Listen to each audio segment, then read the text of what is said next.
Okay, cool.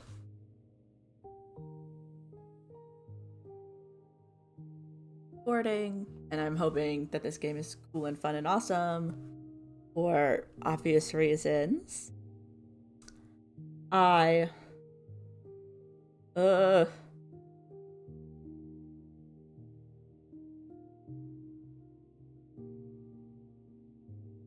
yeah. Anyways. New game.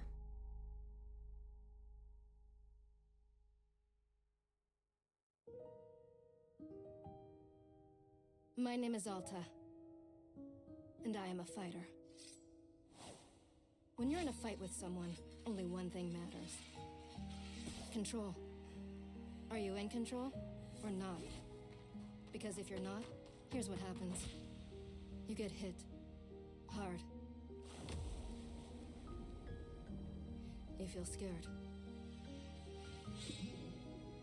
You submit. But if you do the work, if you put in the hours, if you give yourself no excuses, then you take back control. This is so pretty. The moment when you realize that your pain does not have to be an impediment, that it can be what drives you. That's the reason why I became a fighter. It's why I pushed myself harder than anybody I have ever known. I trained like my life depended on it. I did the time. I put in the work. And so, to this day, I have not lost a fight in 3.5 years. Undefeated for that long. God, it took everything, but I earned it. This is what I devoted my entire life to. Finally, I'm here. I made it. I can...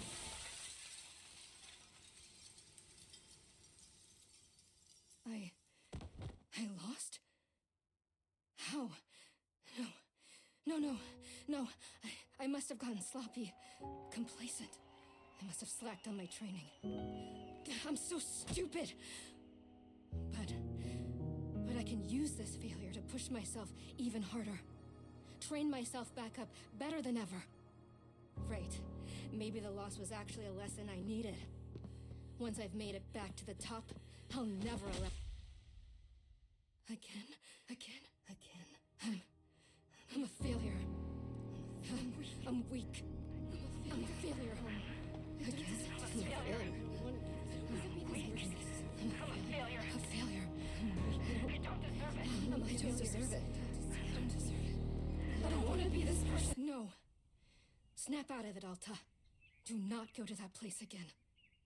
Take responsibility. This can be fixed. Only one person in the world is good enough to train me back up. Master Winters. She was an unrivaled fighter in her time. A god. She'll know what to do. Her home lies deep within a forest, at the edge of the world. I'll find her no matter what it takes. I'll do whatever she demands of me. And when I leave this place, it will be on nobody's terms, but mine.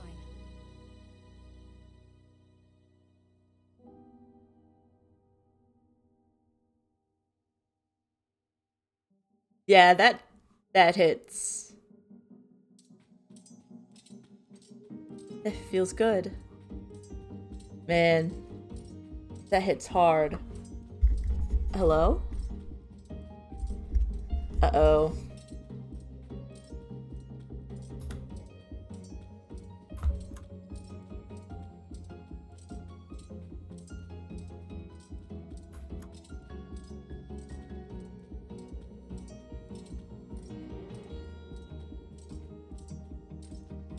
Okay.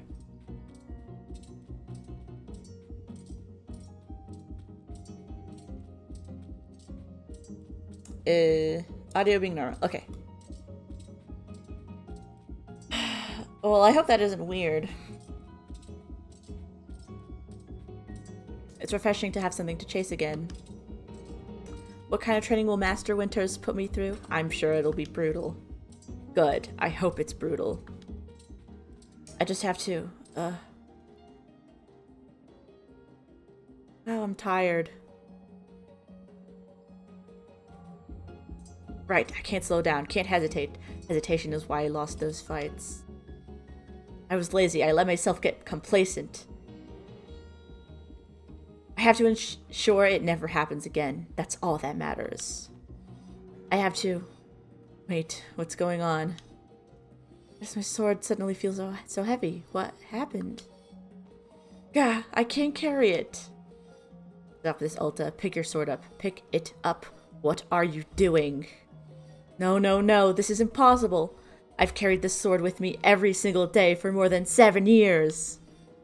It's part of my body at this point. What's going on? What's wrong with me? Do I leave the sword here? Can I do that? Is that okay? I don't know if I have any other choice. I'll never find Master Winters at the pace I'm going. I'll just leave it here for now. Then soon as I find her, we'll come get the sword and resume the training. I'll be right back. Okay, there we go. It feels good to move quickly. You know, if I keep up this pace, I could, hang on. Rest. For a second, just a moment, and then back to it. I'm gathering my energy. I'll summon everything I have and push until I find Master Winters. Oof. Just gathering my energy, then right back to it.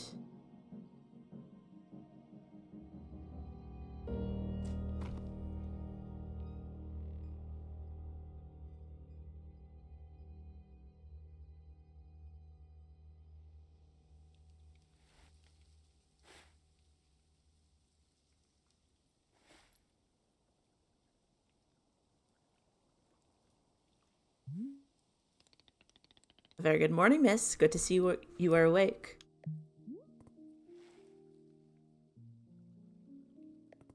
I have to go.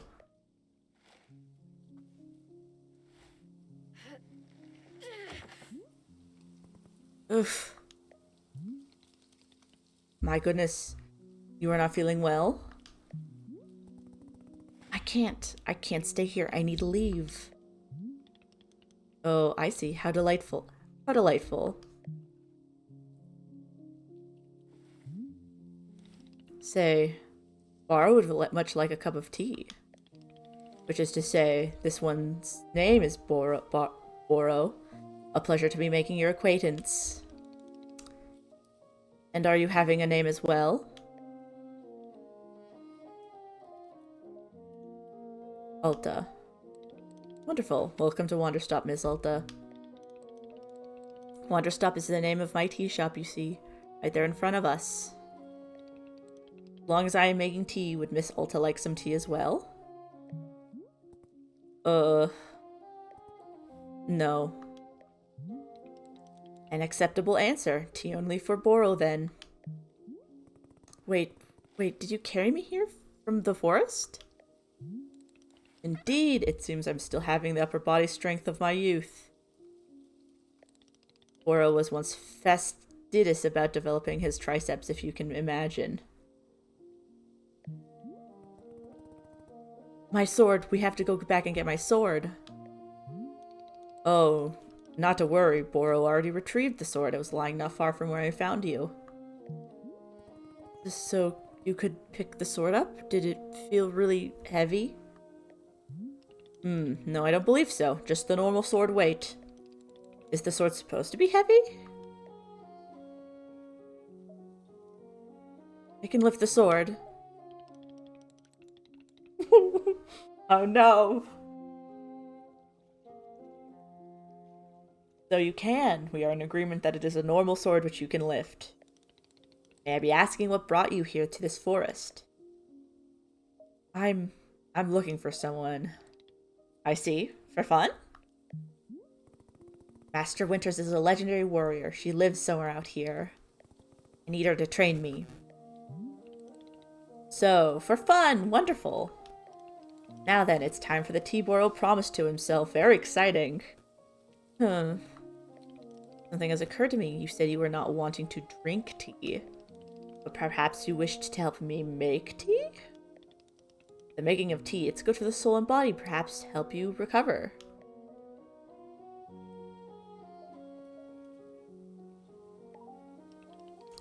Was I off? Is Miss Alta not interested in even making tea? Well, please know that I only thought you would enjoy something fun to do while resting. After all, you've had a turbulent day today. Why not enjoy yourself for a moment? You can run back into the woods, yes, it's true. Or you could briefly relax here, while keeping your hands occupied. What is there to lose by spending just a few easy minutes making tea? And then, of course, straight back to your exciting journeys in the forest. Nothing but a momentary diversion, what do you say?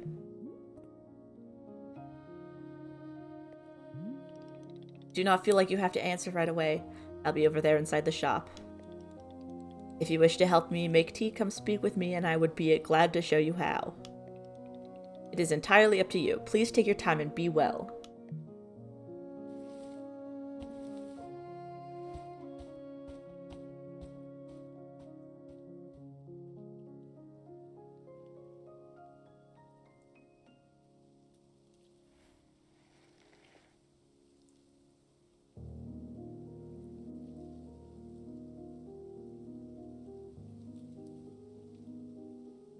L to move Alta, use R to move the camera.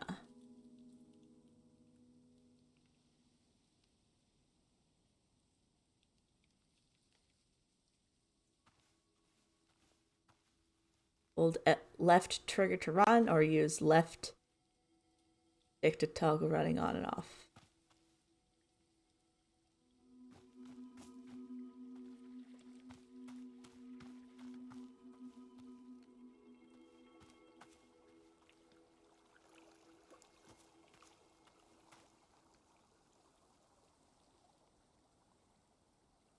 Goodness, this is beautiful. Wait, one moment. Now time to fix that thing I meant to fix.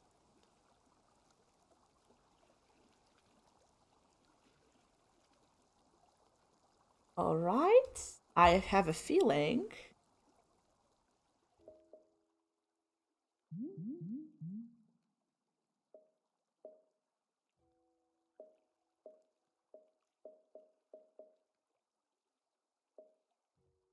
Everything's very high. Ah, no, very high. Windowed full screen.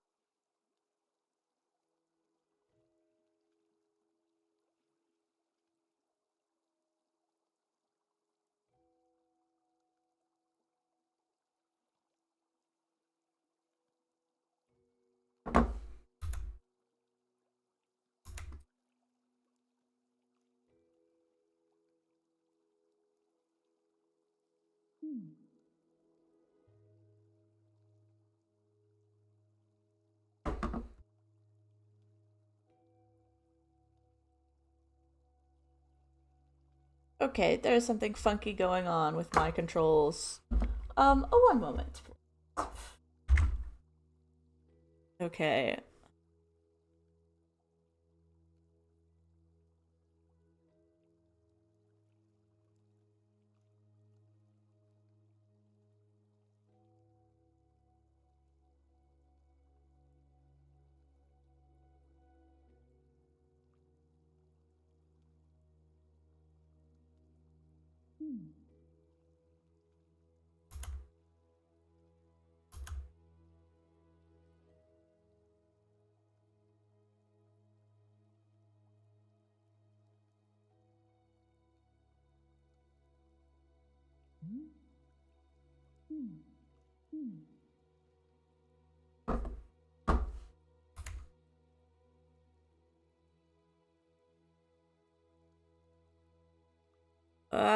The resolution to this is funky.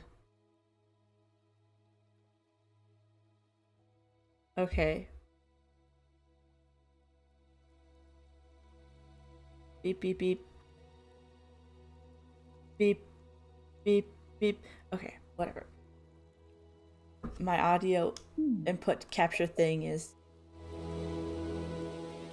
being a little freaky, but that's okay. I don't care that much.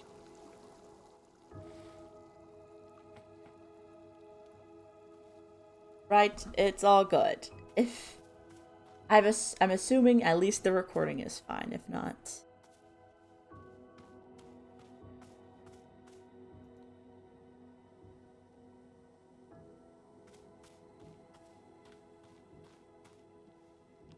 oof, I am not gonna lie. This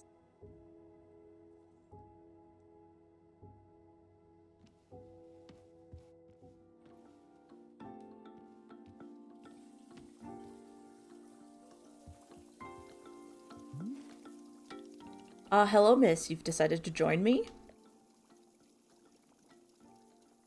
I'll do this with you only until I'm well enough to travel. Very good. I'm understanding completely. Now then, we must be showing you the steps to make the tea. If we are going to do this properly, we must harvest our own ingredients. No cutting corners at Wanderstop. Please, won't you come with me? I'll show you to the maintenance room to gather our tools. Hold R to highlight the current location of other characters and key items in the clearing.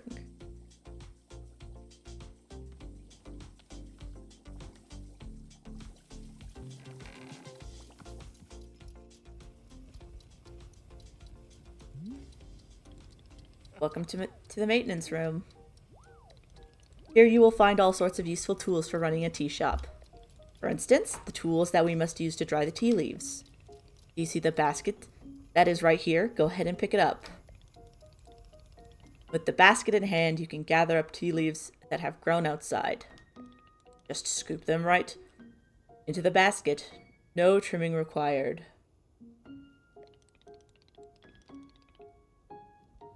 Remember, you'll need an entirely full basket before the tea drying process can begin. Once your basket is full, return here and place the leaves into one of these bowls. The leaves will begin naturally drying themselves, just like that. If you have used up all of the tea bushes that are in front of our shop, you can always find more out in the clearing. They regrow in plentiful numbers along the outer edge of the clearing. No need to worry about running out. All sounds good? Why don't you get some tea leaves drying then? Please come speak with me.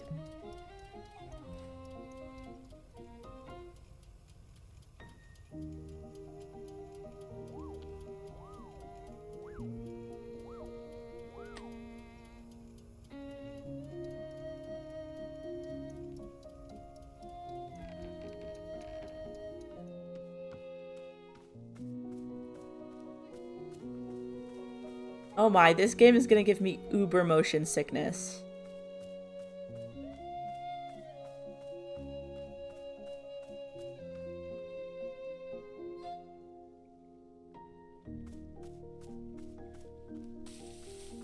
Oh, those are them?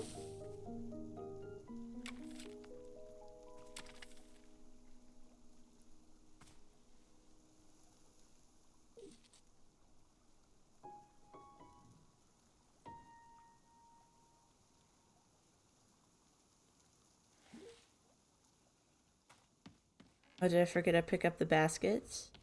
Right.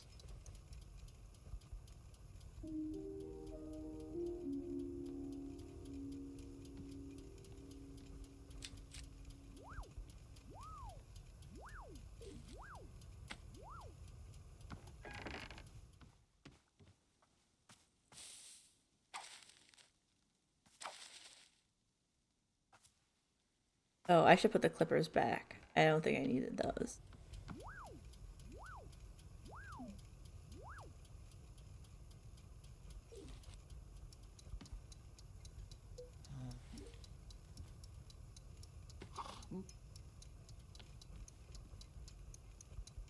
brewing pocket, seed pocket, miscellaneous pocket, tools. Okay.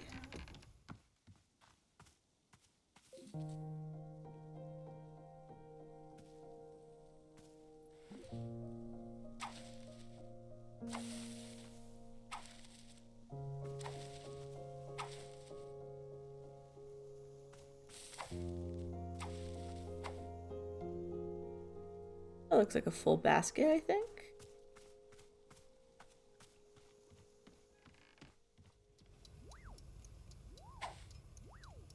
Maybe it's not a full basket. Oh, it says it right there in the corner, partially full. Alrighty.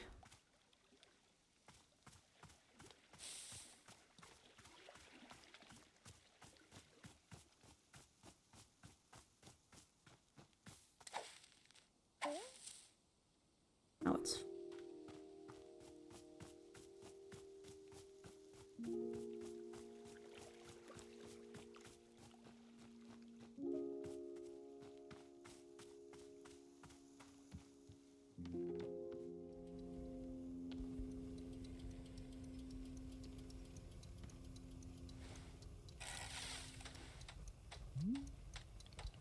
excellent job. Please come see me to discuss the next steps.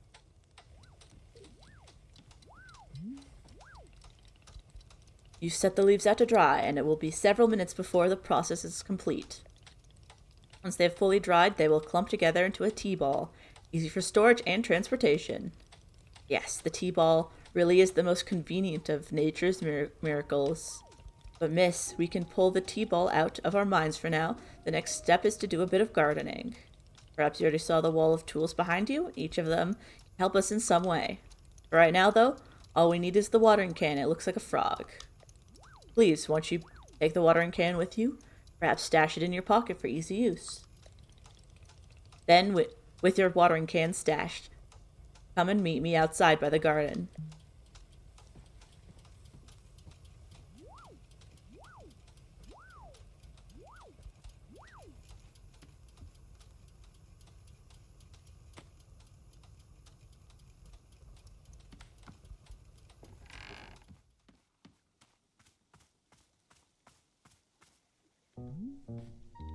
Before we begin, can Boro suggest that you please stash your watering can. We will come back to the watering can in just a moment.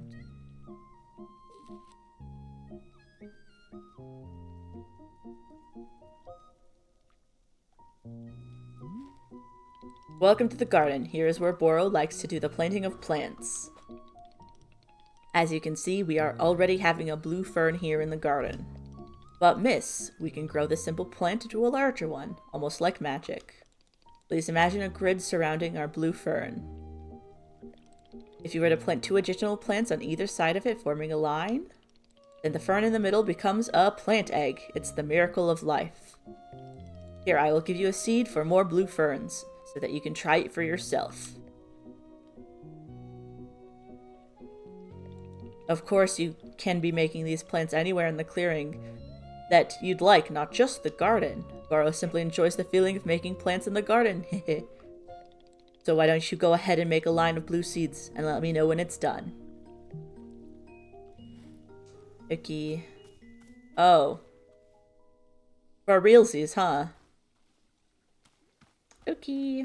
Fun.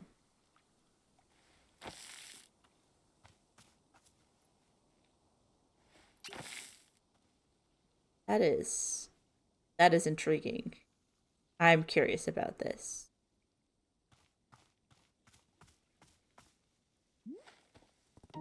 I finished making the plant egg. Fantastic. The next step is to be watering it. Remember the watering can you stashed earlier? Now is the time to be retrieving it. Please take the watering can to any of the spigots connected to the water. We have several around. Fill the watering can with water and then pour it onto your new egg. Once you've done this, please do come speak with me again.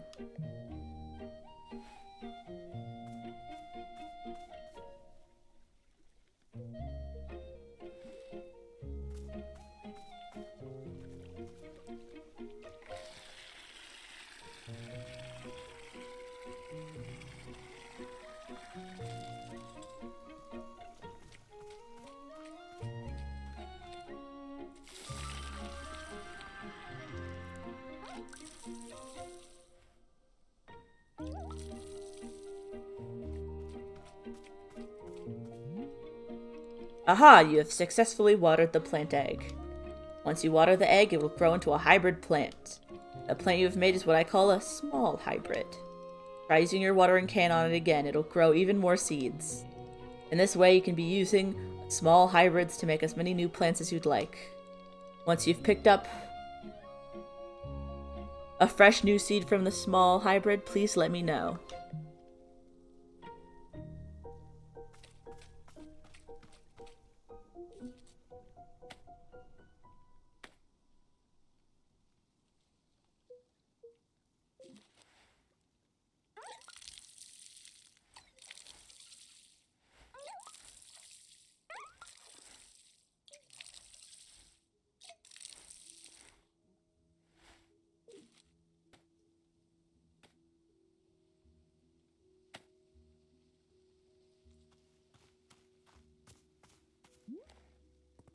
Okay, I got more seeds.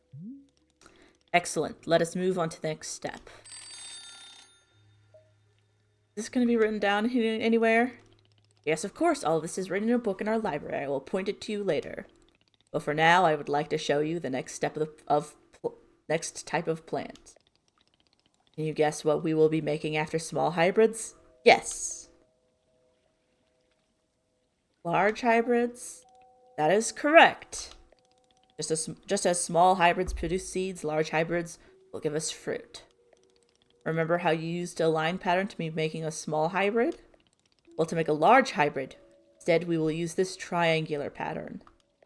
You do not have to reuse any of the plants we planted to make the small hybrid. This is an entirely new shape. How does that sound? Simply use some of the blue seeds you produced to make this new triangular pattern. Once you've made the large hybrid, water it to receive fruit, just like you did to get seeds. Go ahead and try it. Please tell me when you've picked a few fresh fruit from the plant.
I did it. I made fruit. Wonderful. Miss, you have you have excelled at gardening. Truly, you have. The fruit you've made us is called Chip Chip, and we will be using it in our tea momentarily. I will tell you, though, if you wish, there are many more hybrids to discover. We have a variety of large hybrids and small hybrids that can be made using these patterns. Here I will be giving you a field guide that shows you more. Within the pages of this field guide, you will see prompts for how to make the other hybrids.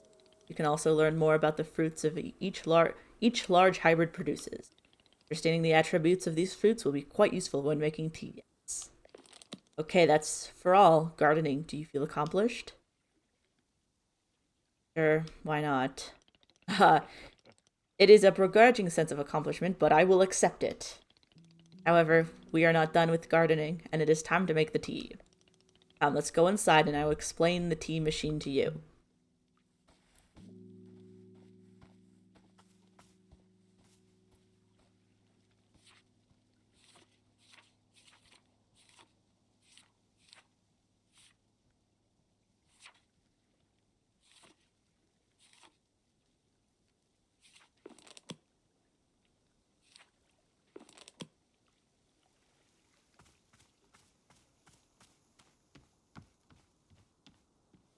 That does not look like a window. Oh no, it does.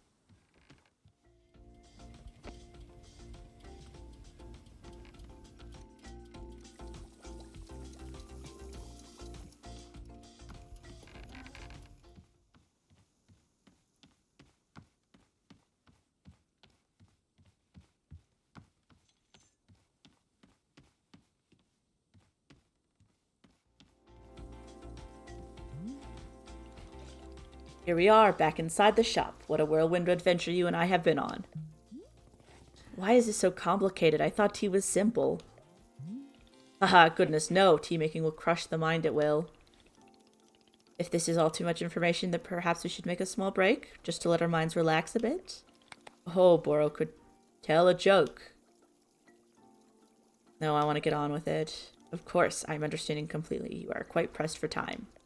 Therefore, let us now discuss how to make tea. Behold the tea machine. That's sick.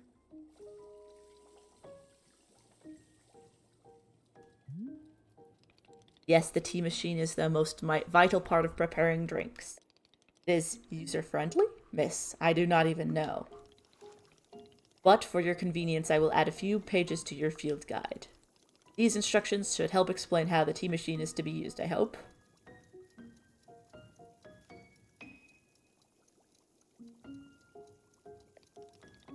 They will also explain where to be using the tea ball and the chip fruit that we made earlier. How does that sound? Would you like to try using these instructions to make tea? Could you just show me the steps? I'm not sure if I want to be constantly checking a book. Of course, I'm completely understanding. I will show you how the steps to use the machine, but remember that they are all written down in your field guide as well. First, climb up this ladder to the rope at the top. The ladder can conveniently be used to access all parts of the tea machine. Once you're up here, pull down the rope to pour as much water as you'd like. Okay, go give that a shot, and I will move on to the next step when you are done.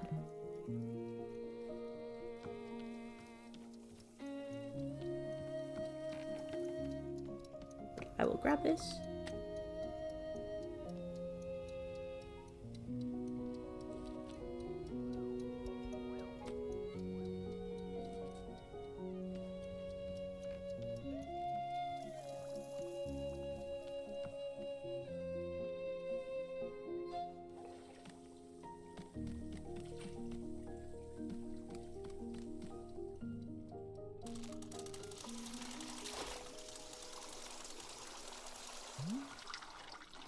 Next up is to heat the water. Simply climb down the ladder a bit to reach the bellows. Pump the bellows while keeping the heat at exactly the right temperature. Once the water is fully boiling, this step will be complete.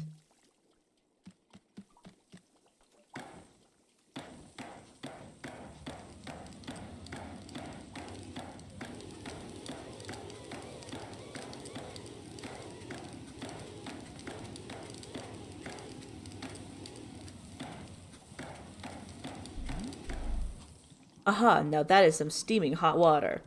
You are doing quite well so far, managing our complicated tea machine with ease. Tell me, are Boro's instructions helpful, or would you rather be figuring out the rest of the machine on your own? Let me figure out the rest on my own? Of course, I'm sure you will make quick work of it. Remember that your field guide provides details on the remaining steps if you need it. You can even be using the field guide while still on the ladder. Good luck, I'm eagerly looking forward to a cup of chip tea.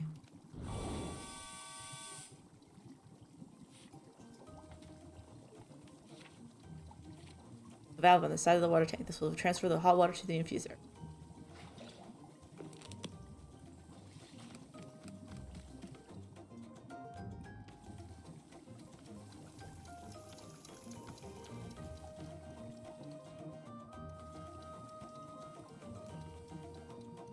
not the step yet.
Transfer to the pyramid. The valve on the side of the infuser to transfer the tea. Okay.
Ah, is this the tea that you have made? Yep, here it is. Aha, splendid.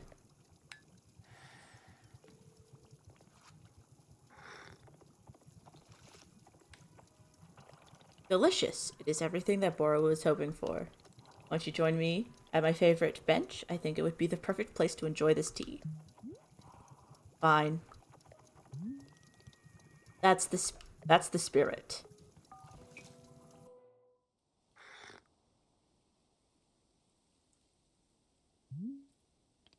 Ah, delightful.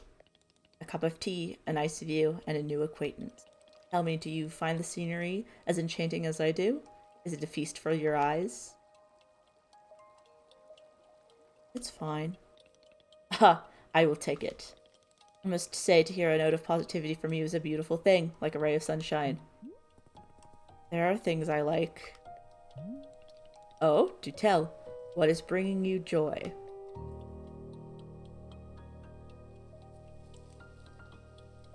I think of anything right now. That is okay. It is fine to just like nothing. For me personally, there are a few satisfactions in the world quite like running a tea shop. Make a warm drink and put it in the hands of a new customer. Yum. What a feeling. If you ever put your mission on hold, I am always looking for help here at the shop. Wait, put my mission on hold? Why exactly would I do that? I simply mean that it is possible you decide to stop looking for this Master Winters. And if that were to happen, you would be welcome to stay here and... What are you talking about? You think I'm someone who would give up on this? It could happen. People are changing their course all the time. Perhaps you are not able to be finding her, or you are simply tired. It is normal to... Wait. No, stop right there. You've known me for 10 minutes and you're talking about how you think I'd quit? I have devoted every day of my life to this, every single day, for years and years. You have no idea the sacrifices I've made, the pain I've endured. You can't begin to imagine it. Do you understand that fighting is the one single thing I've spent my life on? I can't give it up. I'm sorry, miss. I Was not meaning to touch on this. Such a nerve. It's not a nerve, it's me. You're talking about me. If I don't find Master Winters, then I can never be the person I want to be ever again. But you think I should just give it up? Live in mediocrity for the rest of my life? Just serve tea and try not to spend every single day thinking about how I had everything and just let it slip away? Do you want me to fail? Or would it feel good to see the big, strong warrior have to fall and cry and beg for help? Miss, can I? What am I doing here? Why am I even having this conversation?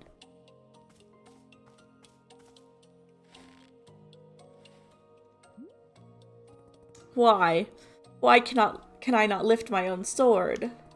It doesn't make sense. I need to get out of here. I need to get out of here right now.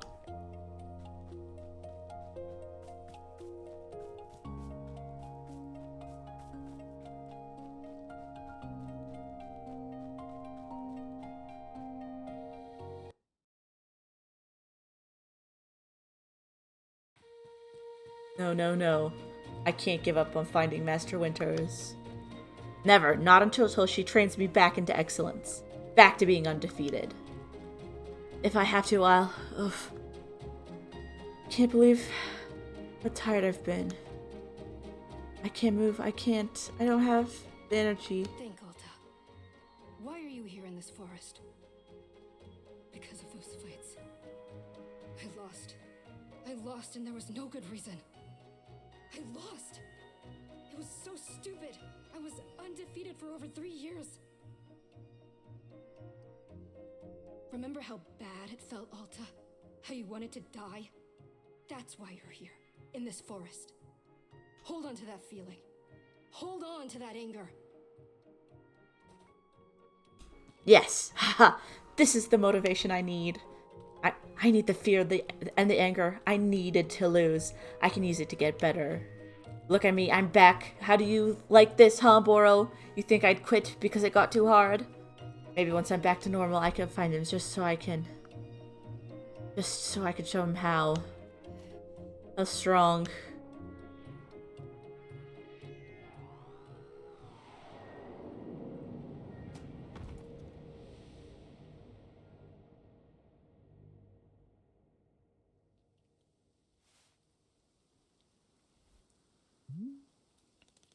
Ah, there you are, coming around again? I must say, continuing to carry you here from the forest is reinvigorating Boro's triceps. How are you feeling? Any better?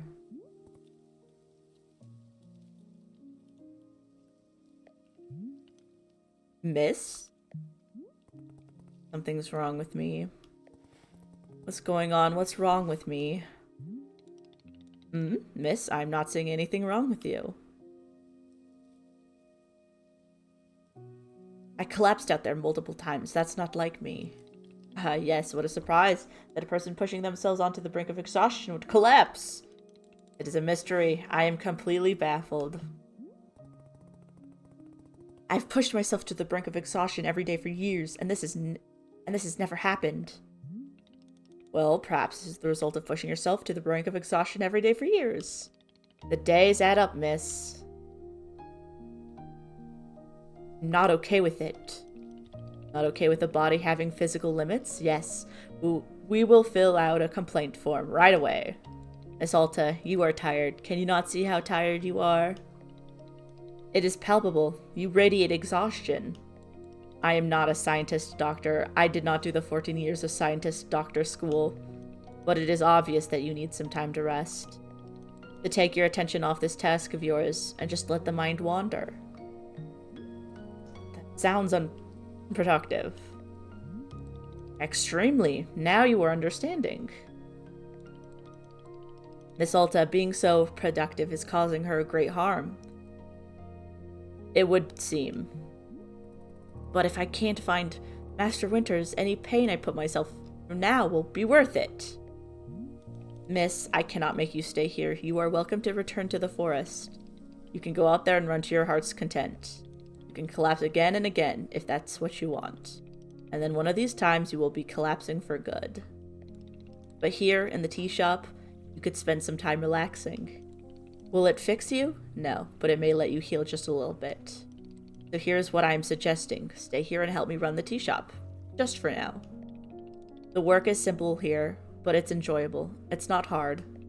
We have no goals to meet, no schedule to keep. We work on our own time. It might be a good way to take your mind off things. Just relax. Then when you feel fully at 100% strength again, away you go. Simple, restful, no obligations. What do you say? Let me think about it. Of course, there is no pressure to come or go. You may do as you please. How about this? I will be here in the shop, tending to what is needed. If you would like to try out running the tea shop, just come speak with me. Take your time, there is no rush.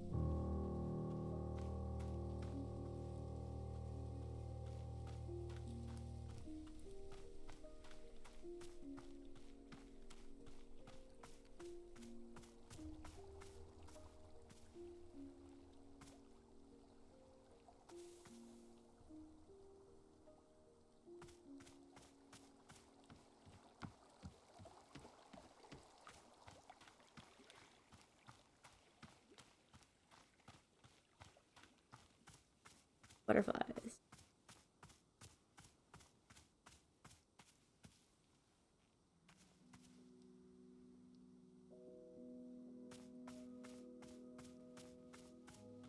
I'm not gonna lie, this is exactly what I thought this game was gonna be, and it's perfect. It's so perfect.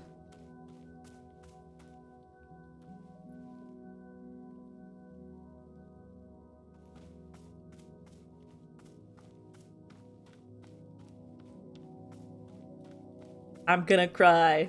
I love Ulta so much now.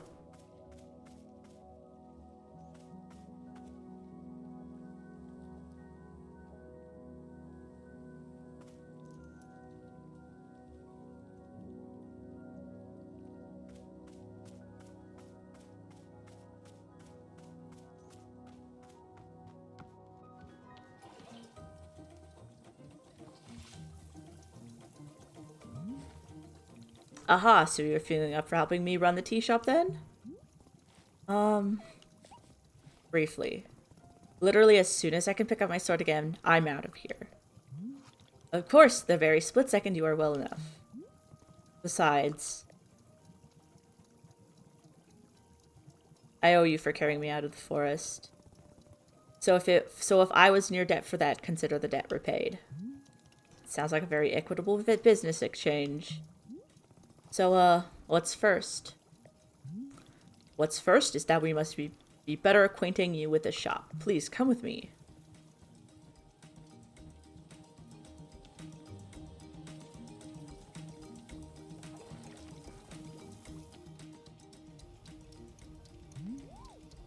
Welcome back to the maintenance room. Miss Ulta, the last time we were here, I pointed you in the direction of our watering can. But I did not tell you much about the other tools. They are also quite useful, yes. The broom is useful for sweeping up any unsightly leaf piles that gather outside. And if you find any trinkets hidden in the leaves, you are welcome to keep them. Similarly, if you notice any weeds growing outside, perhaps you'll use our clippers. Personally, Burrow finds it quite relaxing to do a bit of weeding. Am I weird for thinking this? Perhaps. This is all quite a lot of information, yes? Here, I will add some notes to your field guide. That way, it is all conveniently written down. I hope you will be taking good care of our shop tools. Boro is quite fond of them. Also, you see the little drains moving on the rails? This is our dishwasher. When a cup is dirty, it can be placed here on one of the dishwashing train cars. Then, the cup will be dropped over here in the maintenance room, thoroughly cleaned. It is the traditional rail, train, and waterfall dishwashing system, as in olden times. Is everything making sense so far? Yes. Very good, I'm glad to hear. While we are here in the maintenance room, let us get you some attire. If you are to run a shop, then you must look the part. Else will our customers know you come to you for tea.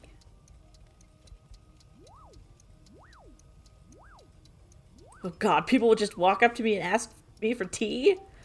With the right apron, they will. Here, let us see if this apron looks the part on you.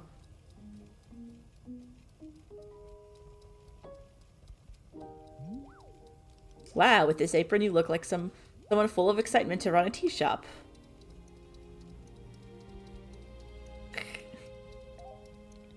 Other than looking extremely angry, you look extremely excited to be here. Okay, there is one more thing we must do before opening the shop. This way. Oh, sick.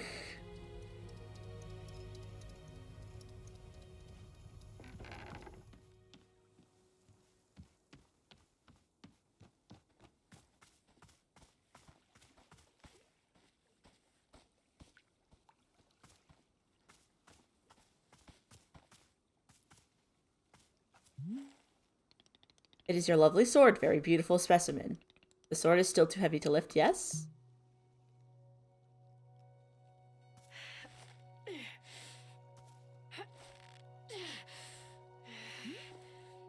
Yep, still heavy. Wonderful.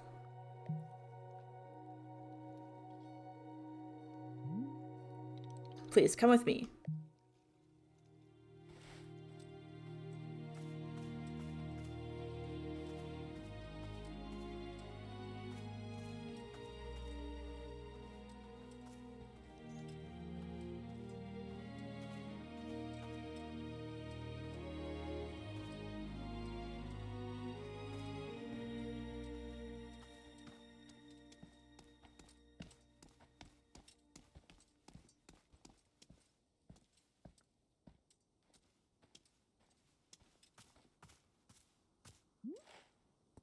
It really doesn't feel heavy to you? I mean, it really doesn't feel heavy to you? Not even a small amount. For now, let us leave this sword right here.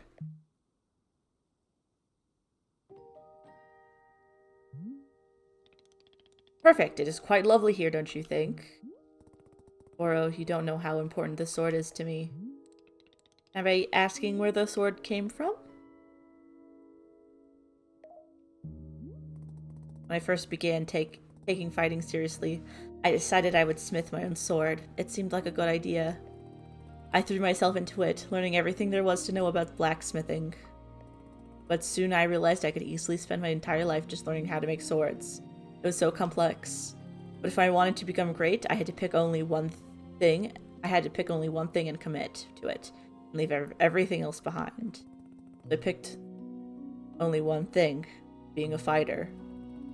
After that, I commissioned a great blacksmith, someone equally devoted to their craft, to make this sword for me. I was obsessive, demanding a million alterations. We didn't stop until the sword was perfect. A sword that would let me pursue this one focus and leave everything else behind. I am not a blacksmith. I am not a tea maker. I am a fighter. That is all I intend to be.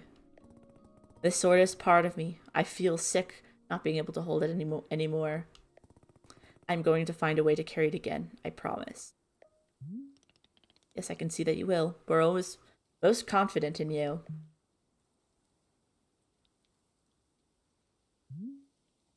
All right, I believe it is time for us to open the shop. Are you having other questions before we start? How exactly am I supposed to run this tea? Well, I suppose making tea for customers is generally preferred. But other than that, you may be doing as you please. There are no specific rules. Simply take care of the shop in whatever way you feel is right to you. Customers may very well arrive soon, in case you wish to prepare any tea ingredients for them. Oh, and remember, earlier you asked if gardening instructions were written down? Well, I have good news. You should go and visit the library in the upstairs section of our shop. There's a book there on gardening, written by Boro's very good friend Sylvia. You may find it useful. I'm quite certain Sylvia has phrased it better than I could have. With that, let us begin the exciting tea management adventure. It is beginning. Here we go.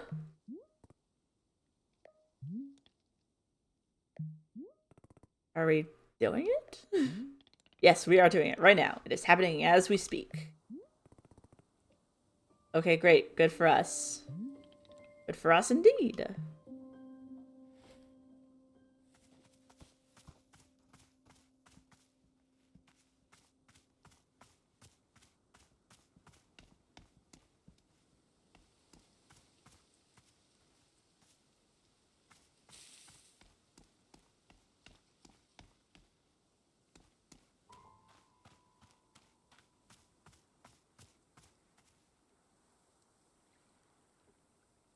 Let's open item hand for item.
Hello there?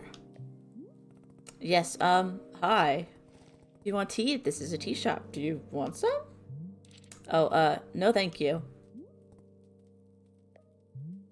I'm fine. No tea. Thank you for asking, though. Sure, in that case, I'll do something else then. Sure. Sure. Okay. Okay. Okay. Well, RT tip.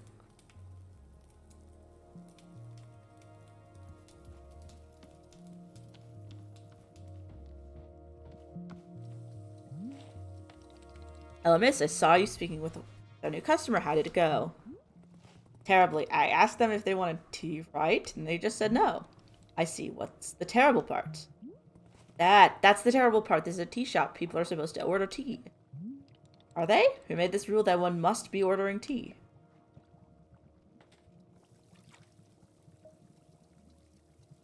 Did I guess it? Boro did nothing of the sort. In fact, we are having almost no rules here. That's stupid. There have to be rules. It's like rule number 1. Miss Alta, you might wish to try a lighter touch with our customers. Some of them will ask for tea, some of them will not.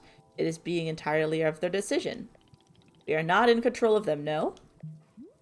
But the rules. Has Miss Alta never broken a rule before in her life? No, this person is in our tea shop. They are going to drink tea. I am putting my entire mission on pause to be here to make tea for people. The least they could do is respectfully take tea when I offer it. Well, it sounds like you've made up your... Yes, it is very, I know, very admirable. He's so visionary.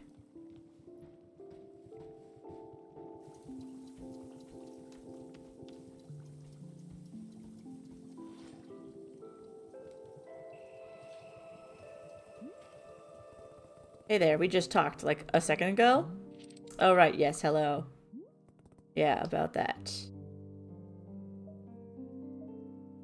Said you didn't want tea, but that was obviously a slip of the tongue. Well, I don't mean to correct you, but that was what I meant to say about tea. I mean, not wanting it. So yeah, that's what I said, I think. No tea, thank you. Yeah, what I'm doing. Do you know what I'm going through right now? Let me explain to you what my day has been like.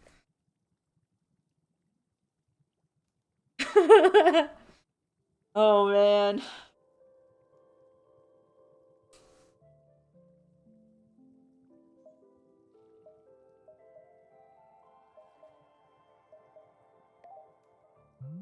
Oh, I'm sorry, I didn't know.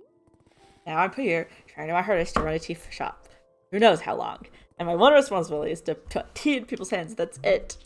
I'm sorry, you have to do that. I'm going to make you tea, and you will drink it because you're in a tea shop. Yes? Are we good? I'm so sorry. I'm so sorry. For what? I need to leave. Goodbye. I'm sorry. What? You leave? How will I give you tea? So sorry. Honestly, good for her. Boro, they left. The person in the cape just walked out on me for no reason. I love her so much. This is perfect. This is perfect.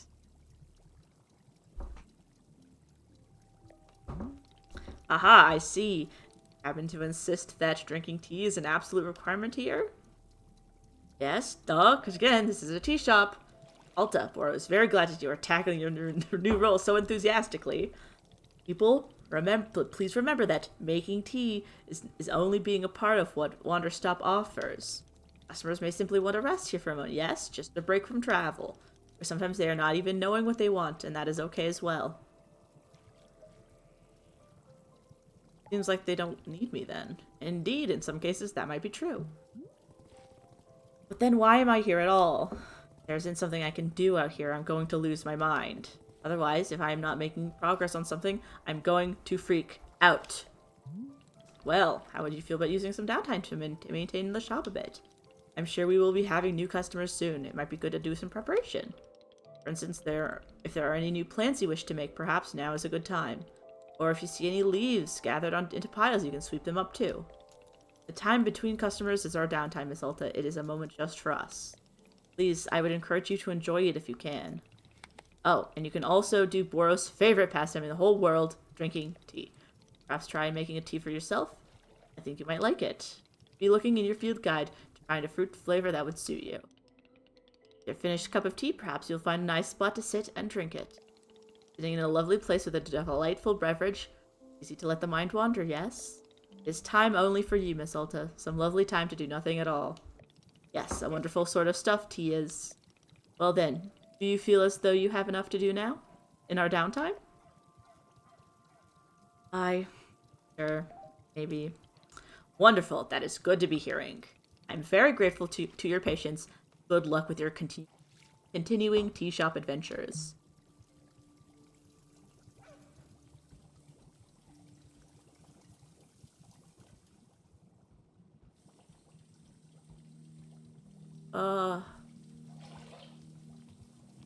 Guess I'll drink a tea. And there is a whole pot of it right out there. You know what? I think I'm a mug person. Alta is so mug coated. Feels so stupid. Okay, it's cool. I'm having a mug of tea.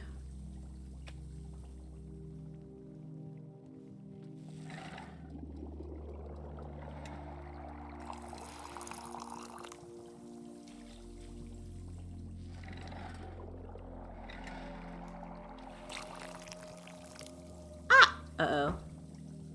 Well, it's not the end of the world, I guess. Well...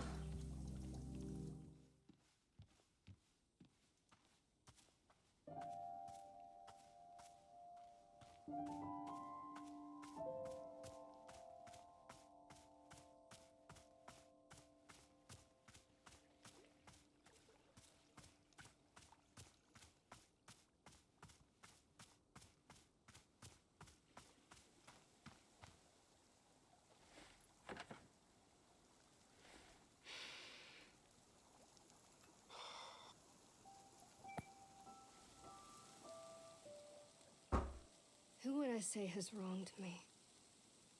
I mean, it's weird because obviously I've fought all of these rivals. People who have tried to tear me down in all sorts of ways. And I do resent a lot of them. But, bizarrely, my most vivid memory of being wronged was when I was 14 years old. My father came home from work, and he sat us down and told us that his job didn't exist anymore. We were going to move homes again. I was going to say goodbye to everything again. And it's like, he lost his job. That's what I remember. That he was weak. Why should I have to change my whole life around because he was too weak to hold on to something? That's how I felt at the time. Then, years later, I learned it actually hadn't been his fault at all. It was something totally outside of his control. So in theory, I should have been able to forgive him and move on, right? But I don't know. For some reason, I couldn't. It was like the anger had dug trenches in my chest. There was nothing I could do. There was no amount of rational explanation that would get it to budge. I still feel that anger. Even now. I don't understand why.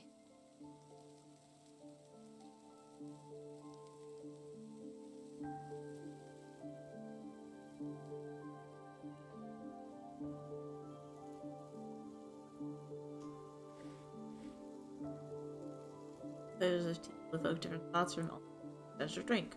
The above sticker will be printed on your field guide next to any fruit that Alta has offered her thoughts on. Tea leaves are not required when making tea for Alta.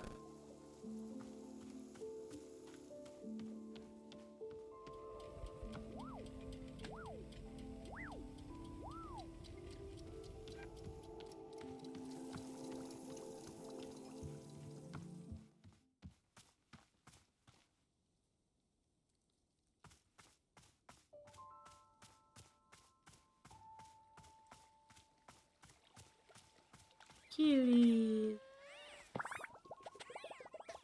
Oh no, it's fine. I thought I was gonna pet you. Hope I didn't place that guy under.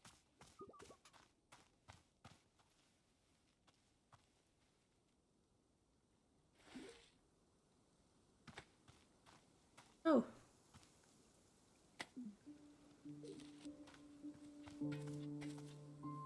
Hey, your foot's on fire. How can I help? Wowie McZowie, this looks exactly like a tea shop in the middle of the woods. No way, no freaking way. Is that really what this is? What it is? A magical tea shop? God, you sound like you're gonna be a whole lot. A whole lot of fun, right? Isn't that what you were gonna say?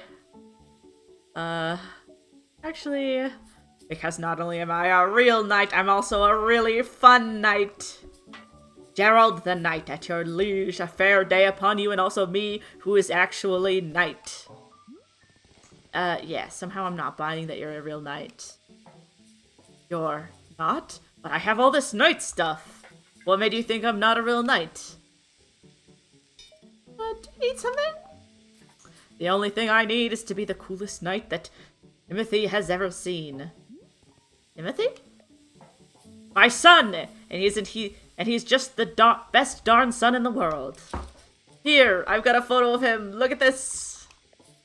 I took him to the International World of Cheese Museum. He adored it. No, cheese isn't a plant. Wild, right?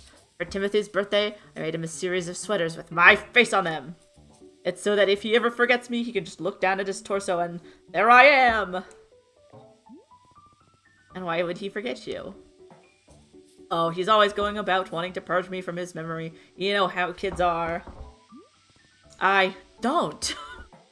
Ah, of course. Well, as a father, let me tell you, it's very normal for a son to wear a sweater of his father's face.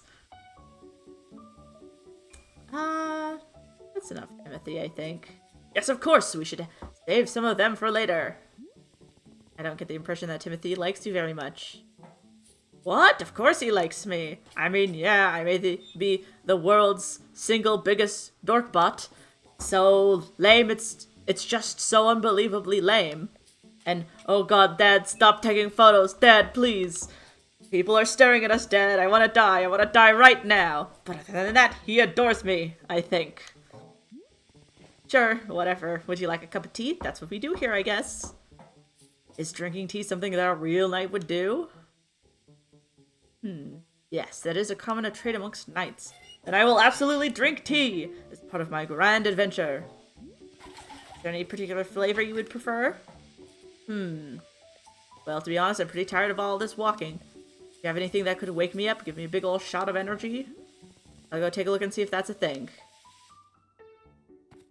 Your field guide now contains a section called Requests. Anything a character has asked for you will be recorded here. Open the field guide with Y. Your field guide also contains information about different fruits and the variety of various effects that each fruit has when consumed.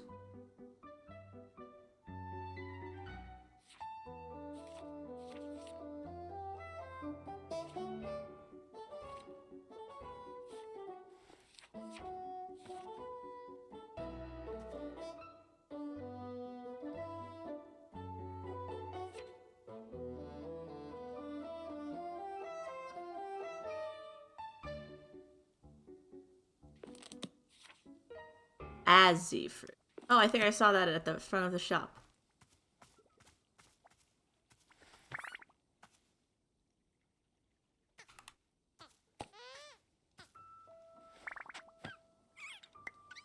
The heck is this?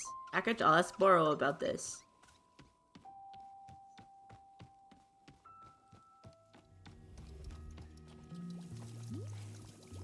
Boro, I found a package lying around. What should I do with it? Oh, you must have found a lost parcel. That is happening from time to time. It seems that when a person loses an item here in the forest finds a way to return it to them. Apparently that way is by dropping it off here in the clearing for us to put in the mail. Take the package over to our mailbox and drop it inside. I will ensure that it is returned to its rightful owner. Does that make any sense? Telling me the forest placed the package here? Oh, the forest is moving things around all the time. That is quite common. Who can say why or how it happens? These woods simply have a mind of their own. For example, Worrell has been looking for his favorite pair of boots for weeks now. Did I simply misplace them? No, surely not. It was definitely the forest moving around. At any rate, if you do see any packages lying around, you're welcome to mail them back to their owner. Where?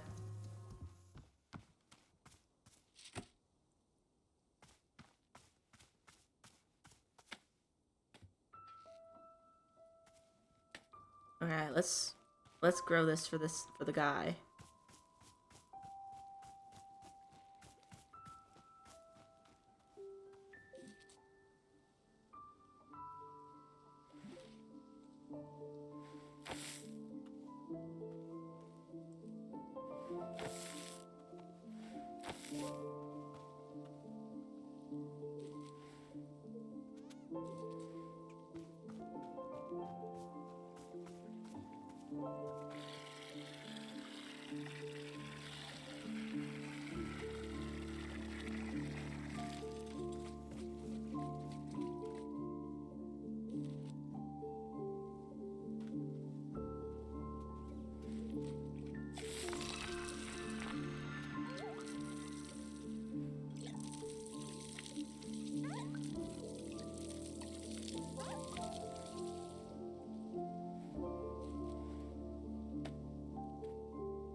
Well, miss, I really forgot to tell you about one aspect of gardening. I explained it already, but you can make plant hybrids, yes? Before neglecting, you can mention you can also be combining different seeds when making patterns. As long as the outer plants are all the same, two simple plants the two simple plants will be combining together. Here is an example of the pattern that will not produce anything, because the outer ring contains two different plants. If you wish to unearth all the fruits the ring offers, this information will surely be useful. Alright, that is it for the Borrow Information Hour. All done.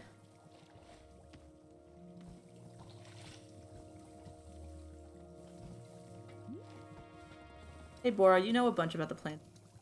About how the plants outside seem to glow. Well, I was watering a plant and then suddenly it stopped glowing. It won't produce any new fruits or seeds. Aha, Miss Elta, you have depleted the plant of its resources. How industrious of you. All plants are having a finite number of items which they can produce. Yes, it is true. In watering them a certain number of times, poof, no new seeds or fruits. The glowing you mentioned is actually pollen. No more fruits, hence no more pollen. It is likely a retirement for plants. You can imagine them playing golf and attending bingo nights if you wish. Might not be producing resources for us, but they can still be delightful pieces of decoration. Of course, you are always welcome to be making more plants if you are needing new resources, yes? Or new plant children to slowly shuffle along the little thread towards plant golf. Sure.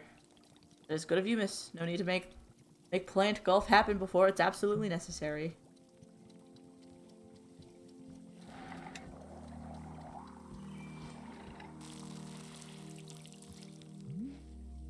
Say, Boro has noticed something very interesting happening in. Have you seen the flowers that are sprouting on the tea machine tree? Miss, it is no accident. This is because of the spare tea that goes unused whenever you make a new batch. You see, whenever tea gets poured down in the drain, it is in fact being poured directly onto the tree itself. Yes, your old and unused tea is actually hydrating the tree. How convenient. The more drinks you pour in, the more flowers will be appearing on the tree. So please do not fret if some of the tea you make goes unused. All of it will find its purpose in the end. That is beautiful and brilliant and amazing.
Here you are.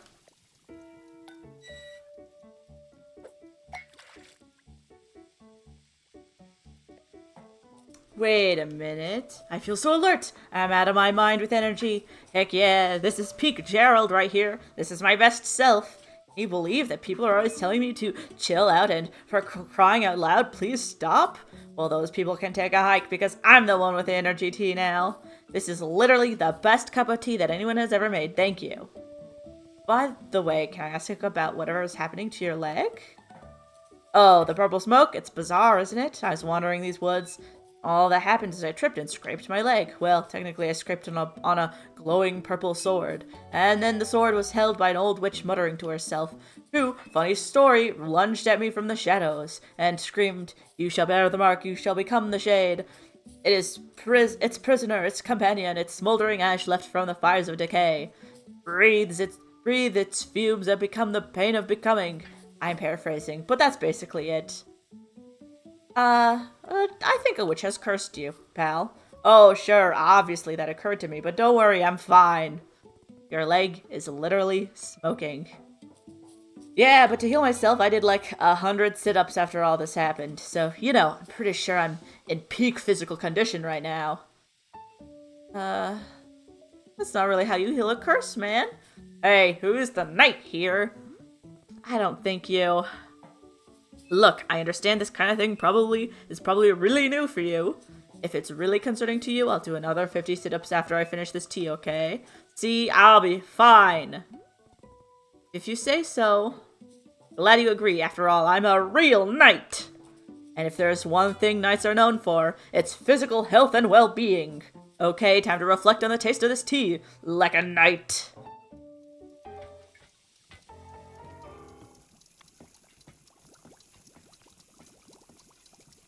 That's sick.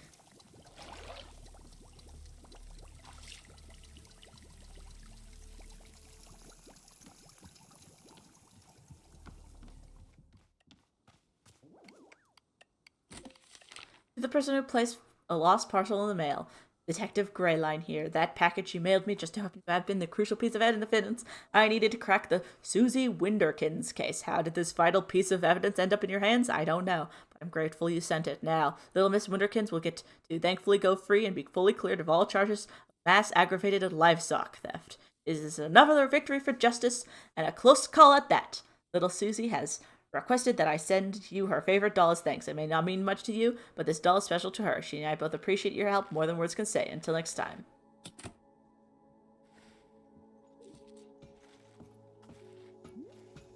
Alta. Oh, you're back again. Hey there, local citizen. Have you found yourself troubled lately by malevolent spirits? Indeed, more than ever, demons seem to haunt our every waking minute of tragedy. Surely in your own town, you too have noticed the abundance of unlawful apparitions. What's going on? What are you doing? Then I say you are in good... Hang on, what comes next? Oh! Then you are in good fortune because your neighborhood demon hunter has arrived! Pause for excited murmuring. Did you know that in communities without a demon hunter present, those communities are more likely to have demons? The math checks out!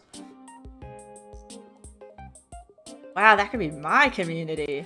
Yes, I know what you are thinking. Surely the price of such assistance is more than I can afford.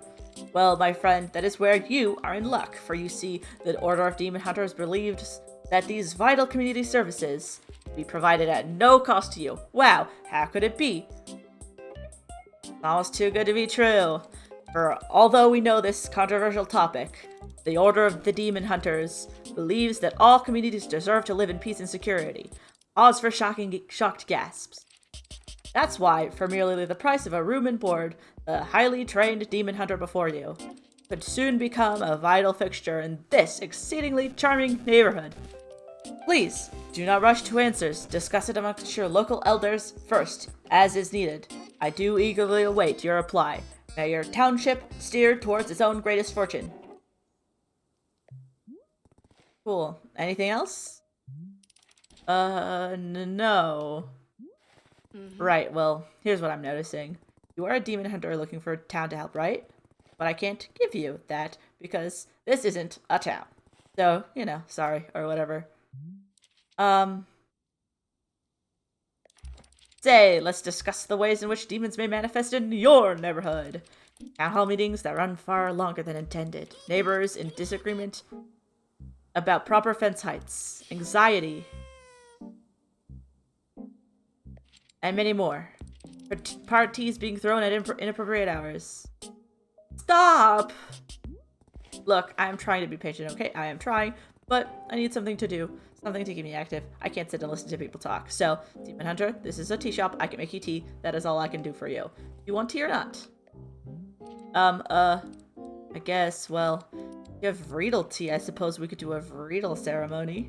It's a particular kind of ceremony that requires Vreedle. So, if you have Vreedle, great. I will get you Vreedle. Perfect, thank you. Back in a second.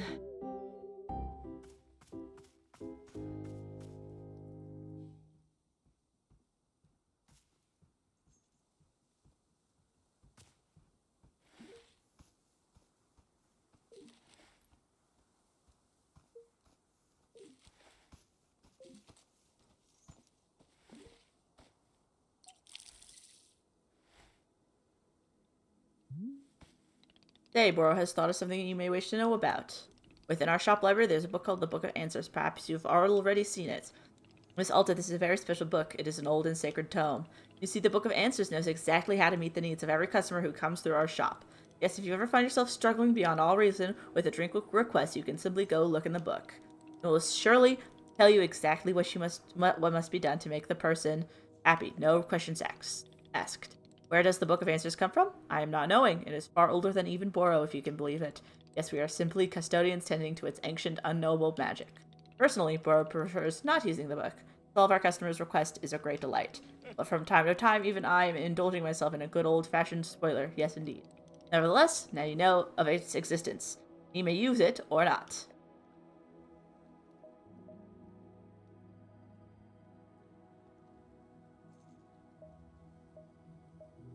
I intend to use it constantly.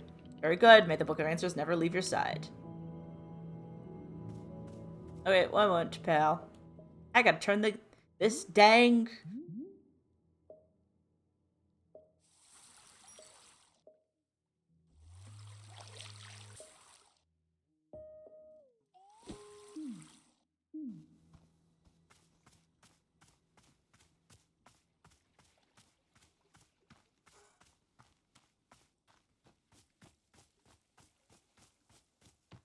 Well...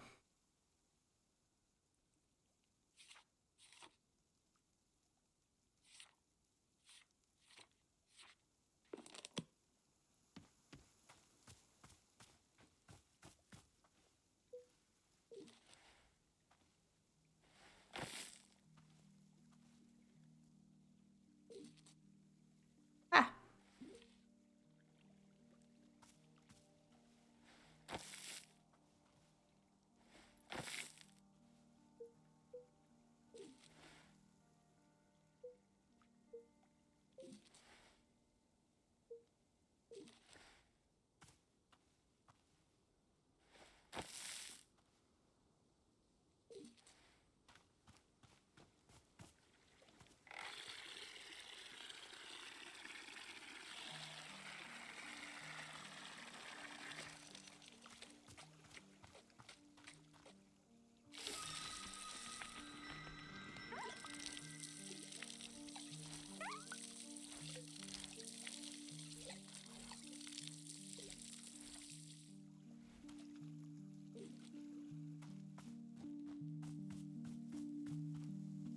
Alright, I'll have your tea in a sec.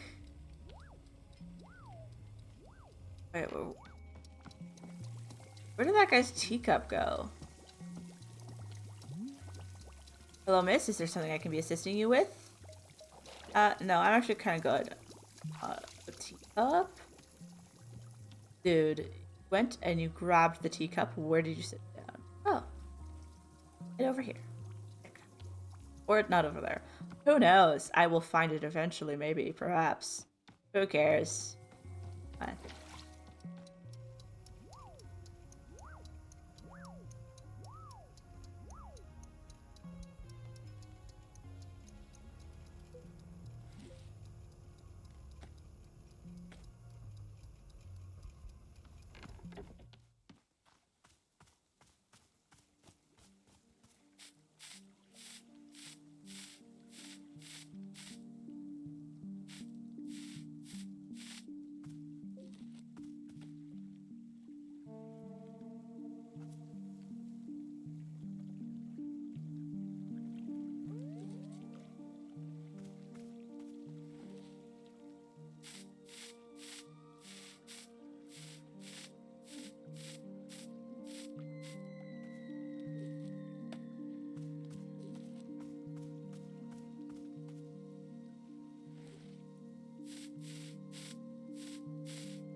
So, Gerald, is there anything else I can do for you? I need a task I can complete.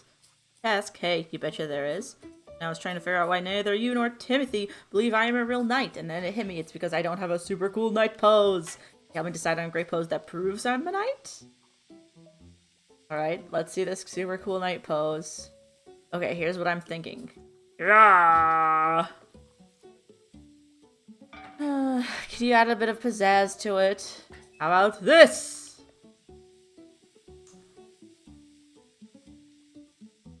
Yeah, that's it. That's it? Did I do it? Am I a knight? Sure, why not?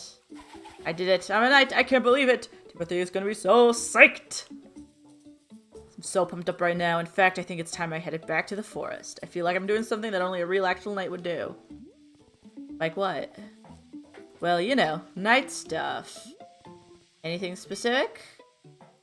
A true knight can never know what their adventure will be. A true knight must discover the adventure as it happens to them. I read that on a menu at a restaurant once. It wasn't about knights, but I think it still works. So, what exactly do you think knights do? Get into cool adventures? Is that correct? Am I close? No. Knights have duties to uphold. They take oaths. They report to someone. Why are you doing any of this?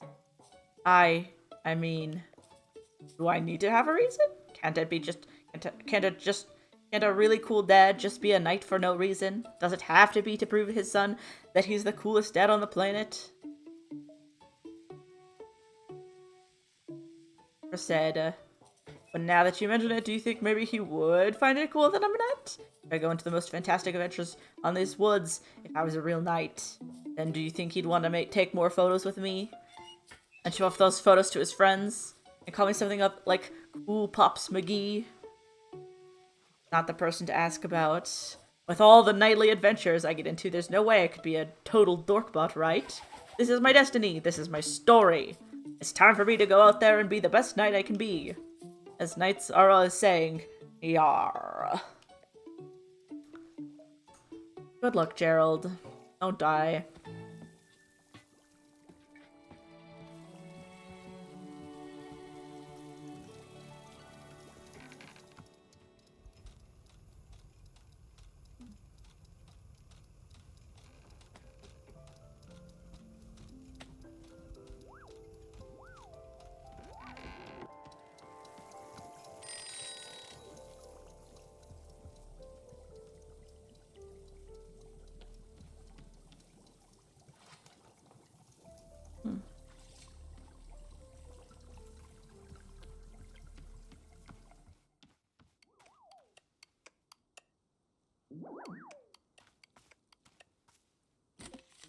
Thank you so much for mailing my lost package to me. It seems to have slipped out of my bag. What a blessing that you stumbled upon it and thought to send it back. The package contained my daughter's school textbooks. The minute she received them, she studied them front to back and then immediately went out and won the local science fair. How did she get to a science fair so quickly and immediately win it? Believe me, I'm just as confused as you, but I think it's the power of education. Here, I'll send you her trophy as proof. She won't miss it. She's already won another 4. Thanks for your help. It means a lot to both of us.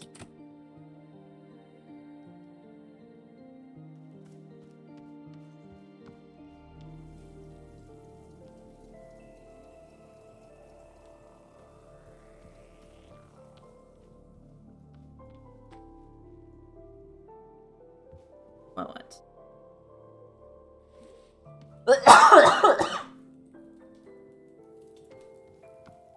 Why me?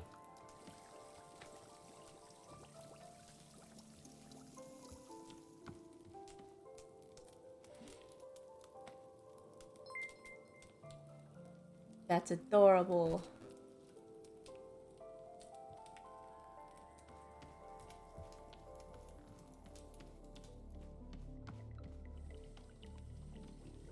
All the stuff I did, I'm gonna have a mug of tea.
don't think I have a best friend.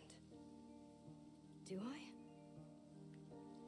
The closest is probably this kid who always came into the shop where my dad worked when I was young. I didn't like this guy. But he hung around the shop so often that at some point he just defaulted to being my friend. One day, he and I are hanging out, and he says, "You know your dad's a loser, right?" Of course, I thought my dad was a total loser. I thought he was weak and spineless.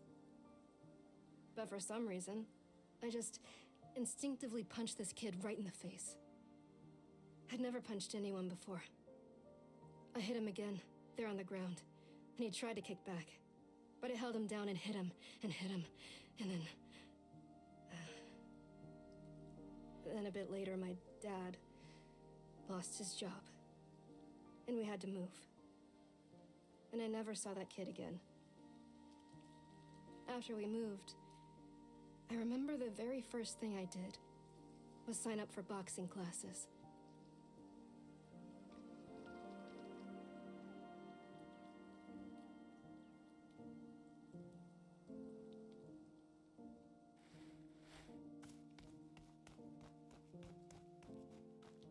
Dang.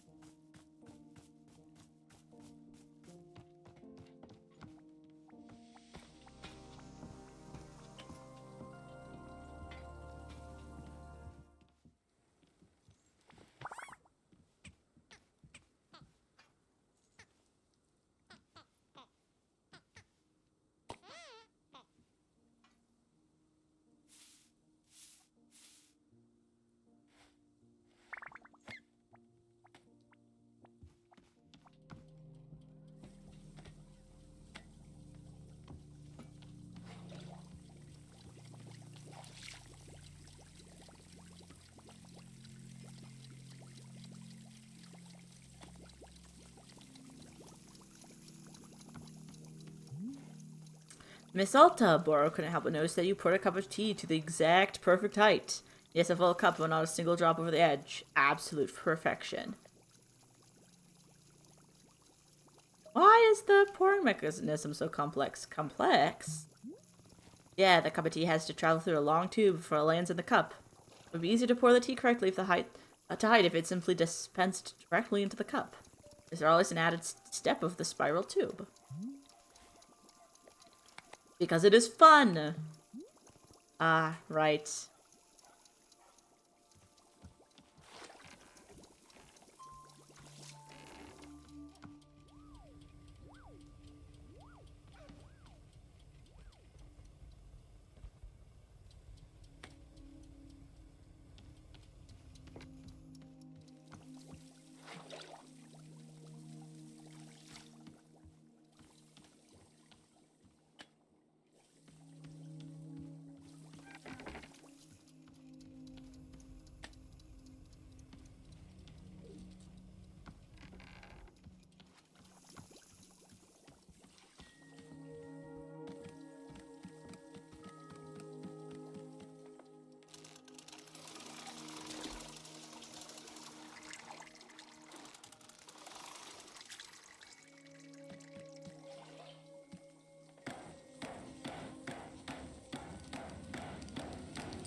Ah, I forgot to grab the fruit I needed.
Here you go.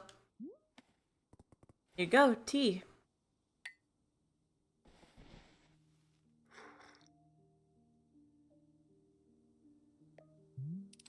Verily, you have brought me the ceremonial Vreedle tea. As it is customary, we will now perform the time-honored Vreedle ceremony. Ooh, I'm excited. I haven't done a Vreedle ceremony in ages.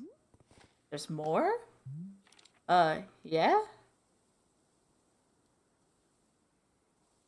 Okay, one ceremony and that's it. Very good. Come on. Let's get adjourned place of ceremony. So where's your, place of ceremony? I do not have a place of ceremony, because that isn't a real thing. But don't you have some kind of designated spot? The book says every town should have a ceremonial spot. This isn't a town. Literally just do it anywhere. Anywhere? No, there has to be a spot. The Hunter's Manual says there has to be a spot. Get on with it. Pick any spot at all. Okay. Let me just put this cut down and then I'll pick a spot for the ceremony.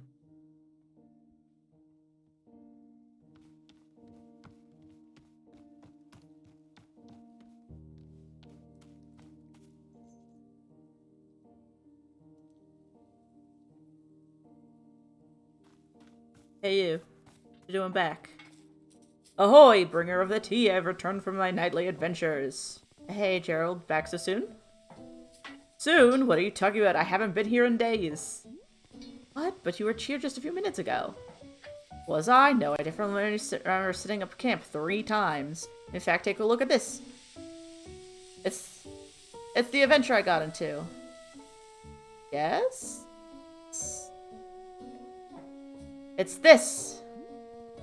It's a stop sign. Yes, a stop sign. Did you steal it? I don't think so, I just found it! Fine line between finding and stealing, Gerald. Well, if it's not stealing if you and the object were meant to find each other. The minute I saw the stop sign, something about it called to me. I said to myself, now that's a stop sign with a mysterious and thrilling past. What do you think? There's gotta be an exciting story behind it, right? I'm remaining neutral on the matter, but staying open to both sides. Good. I want to have a frank and objective discussion about its history. Let's just think about it for a second. What might this stop sign have been used for? What if an ancient civilization used it to stop, crime? Exactly. Like if they wanted to do crime, they'd look at the sign. The sign would tell them, don't do that. Stop it. Unearthing this mystery is really challenging me to be the best knight I can be. Say, could this real knight please have another cup of tea? I'm still thinking about the last one you gave me. Yeah, sure, what flavor you want? Gosh, I'll be honest, for 3 days I've been thinking about the tea served me before. Just so interesting. It was really something. How about if I just get another one of those? Coming right up. Oh, and you know what? Let me give you this.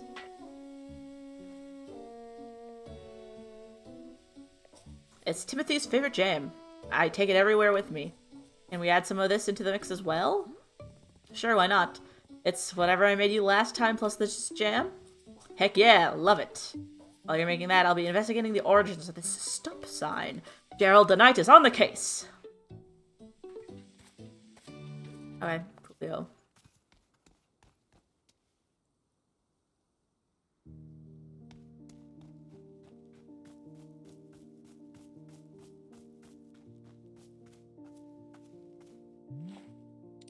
And here we are, the spot of the ceremony. I have thusly placed the ceremonial altar. Verily, it is time now for the Vreedle ceremony to begin. So the way these things work is that you start by talking about yourself. Opening up about your fears, your hopes, your dreams, that sort of thing. It's good to know what you're struggling with, being as vulnerable and as authentic as possible. We'll spend maybe 20 minutes talking about you, and then the ceremony itself will begin. No. Absolutely not. Never. No? But the Vreedle ceremony is supposed to be about you and your life. We can't do the ceremony if we don't know anything about you. I don't care. Okay, well, I guess we'll just begin the ceremony. Ahem. On this day, a community gathers to conduct a Vreedle ceremony. Congenial. Today's ceremony is in honor of our special guest. Say your name? Alta. Our special guest and cherished member of our community, Alta.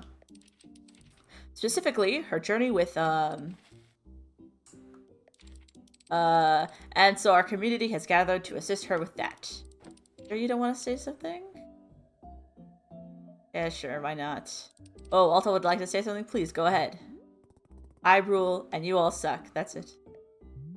Oh, okay. Let us offer her these words of guidance during this difficult time. You, sort of, I hope that that you like, that it's all okay for you, Like if stuff is, if you're having trouble or whatever, then it's, it would be cool if not that. Not that thing. If it's bad, I mean, just if it's, let's see, what else is there to say about the matter? This is hard. You didn't tell me very much about yourself. Exactly. Please, I would be so honored to be part of your community. I would love to know more about you. And we don't have to try to solve your problems or anything, It's just, who are you? What do you care about? I'd really like to know, if you care to. No. Okay, I understand. Thank you very much for attending this real ceremony. The ceremony is now complete.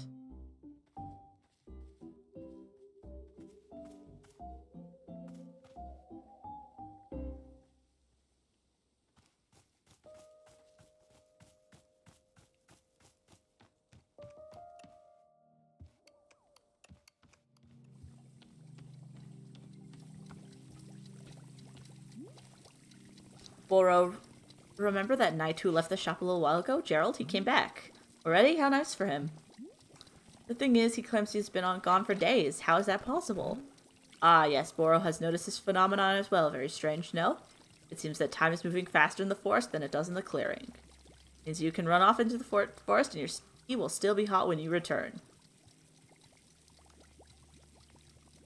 I need a specific scientific explanation. Oh, you do? Very well. Boro will now begin an elaborate presentation of scientifically how the forest works. The forest is strange and magical. This concludes the presentation, thank you. Fine, it's magical. I'll stop thinking about it. Very good. You are more in the spirit of the forest now, but if I am one day discovering the reason why time works the way it does, I will be letting you know. I am learning much about this place all the time, just like you.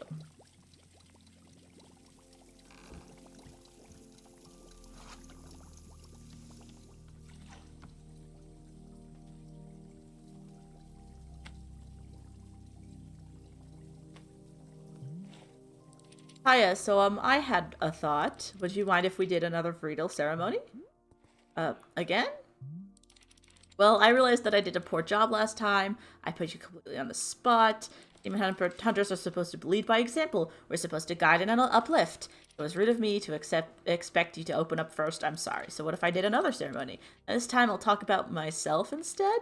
I'd feel a lot better if we could get a fresh start. That be okay with you?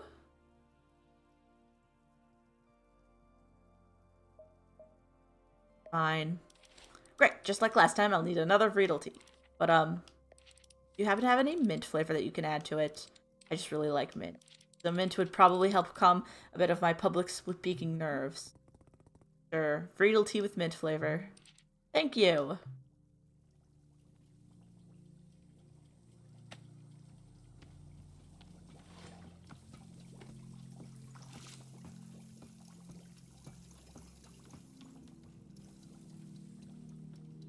To figure out what mint flavor means. Okay.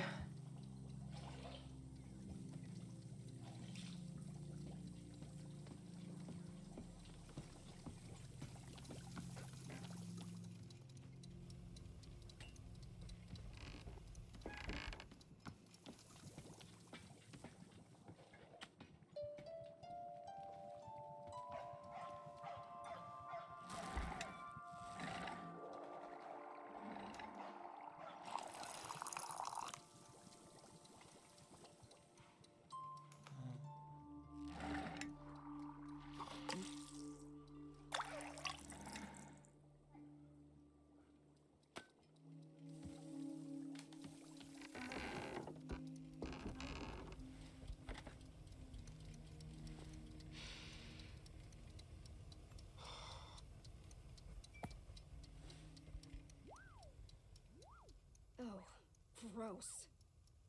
As soon as I Hi. drink this tea, my feet start hurting. Ew. My feet already hurt from climbing these ladders. I don't need more pain. Well, I mean, pain is fine by me. But it has to be good pain. I think I have an infinite tolerance for pain, as long as it's good. As long as it's the, the correct kind. That's why everything in this forest has been so miserable. Because it keeps on feeling like bad pain. The wrong kind, and oh my god. I hope this turns out to be good pain. Please let this be good pain. Please.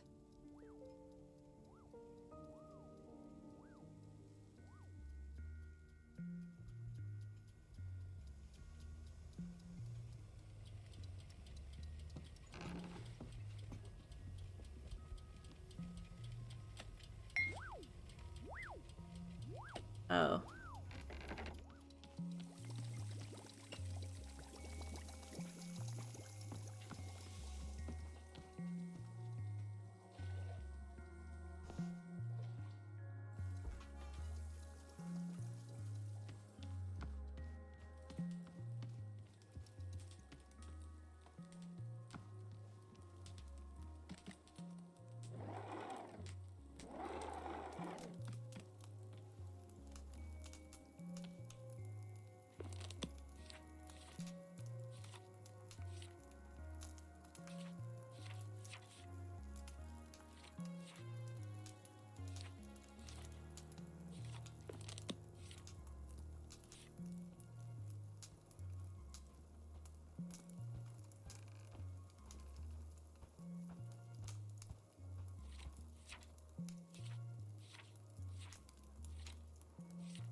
This whole Gerald the new thing, actually.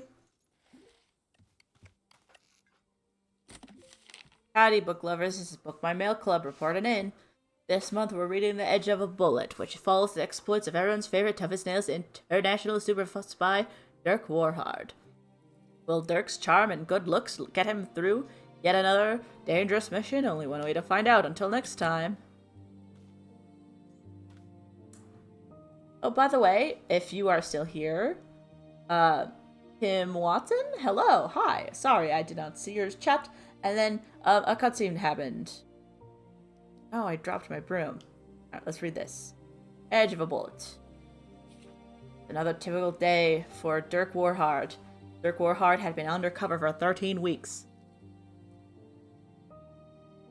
In that time, he hadn't showered, shaved, or eaten a single time. This was the Dirk Warhard undercover method.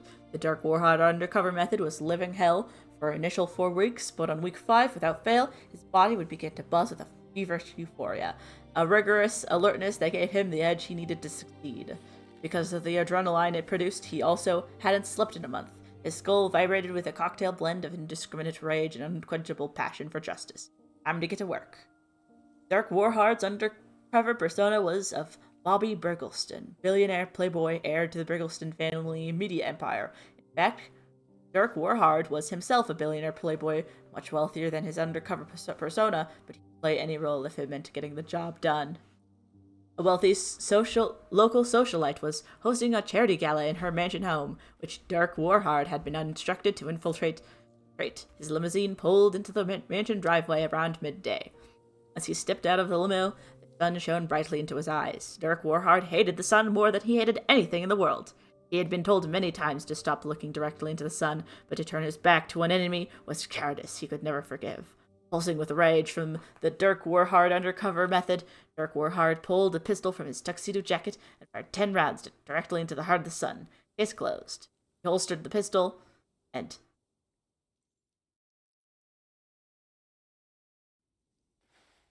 stepped into the party. Shortly after entering, he was met with the host. Samantha Keelite. She was his target, a known perpetrator of underground organized crime, the person from whom he was to extract sensitive information. Howdy, he said to her. My name's Bobby Briggleston. But his name was not Bobby Briggleston. That was only his undercover alias. His name was Dirk Warhard.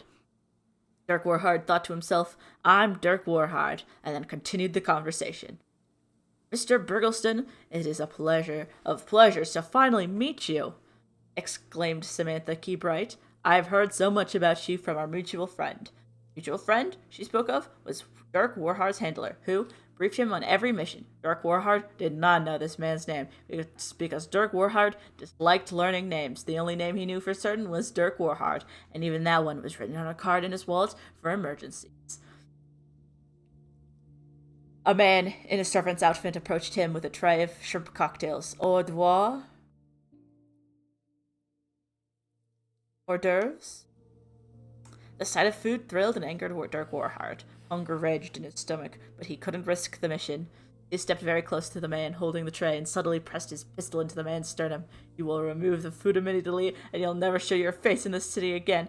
The man began trembling violently, and then nodded and turned for the exit. Dirk Warhard fired a warning shot at his feet, just to scare him. A hush fell over the entire party, but Dirk Warhard holstered his pistol and said, Saw some asbestos. The partygoers all nodded in appreciation, and a few began applauding. Now then, declared Samantha Keelite, may I show you around my home? A man of your distinction will surely admire my collection of art. That's right, replied Dirk Warhard. I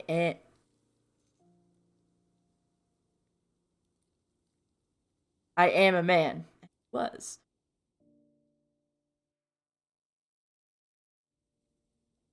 The two of them stepped into the adjacent room, which was empty, but for the paintings hung on every wall.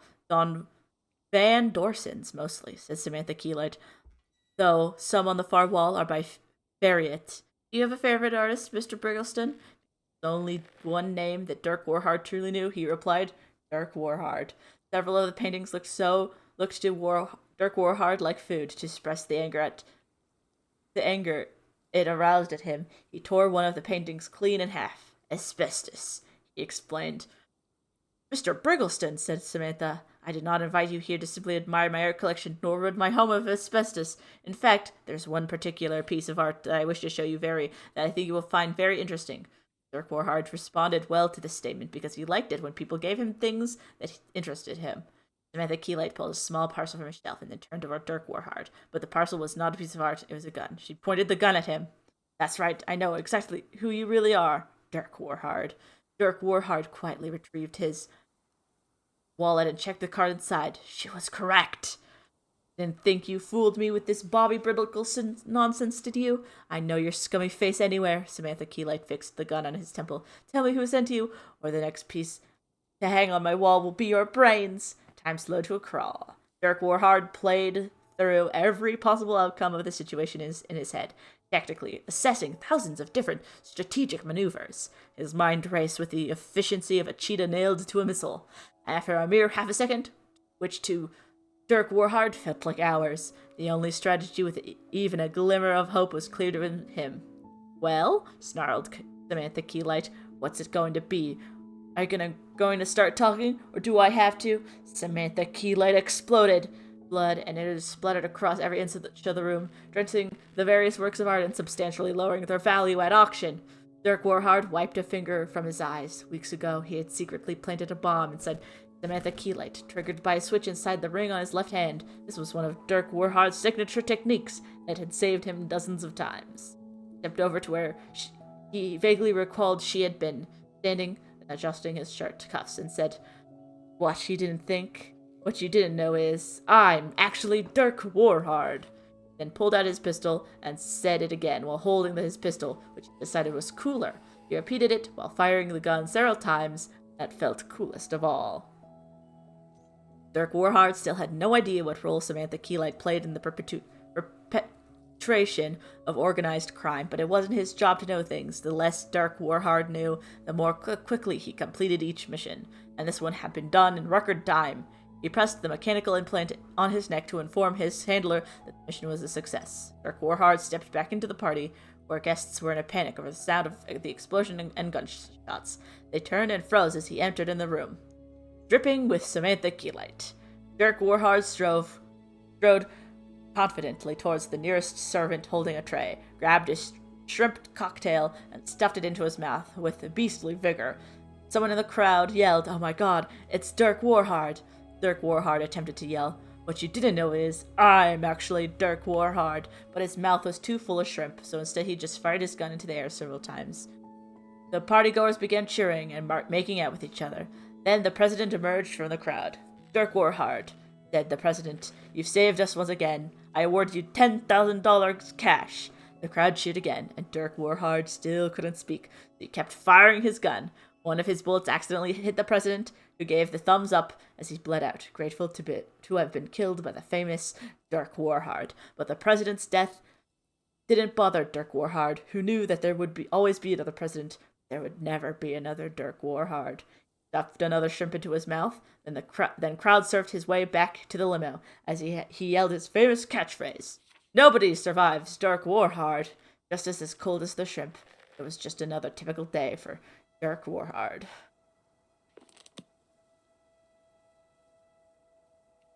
World's funniest novel, actually. This is perfect. Let's put it in the library.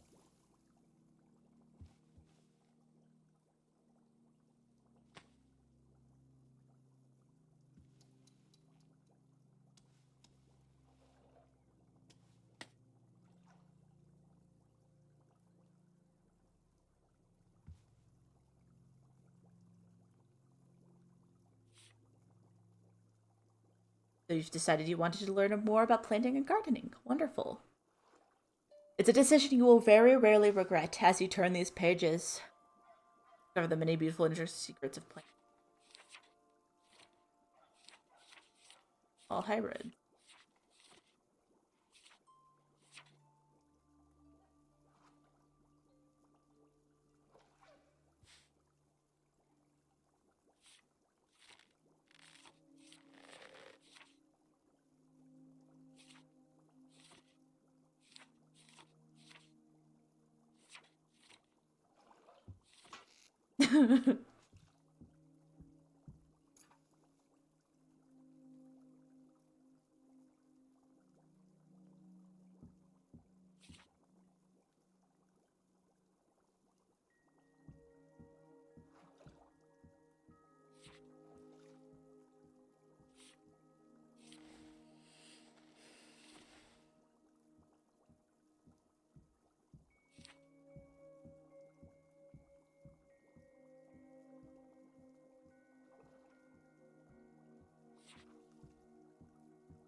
That's beautiful.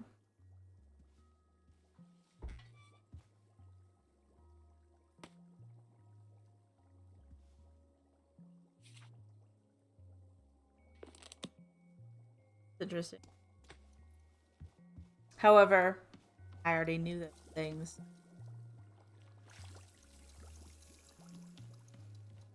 Okay, cool. I'm excited to go.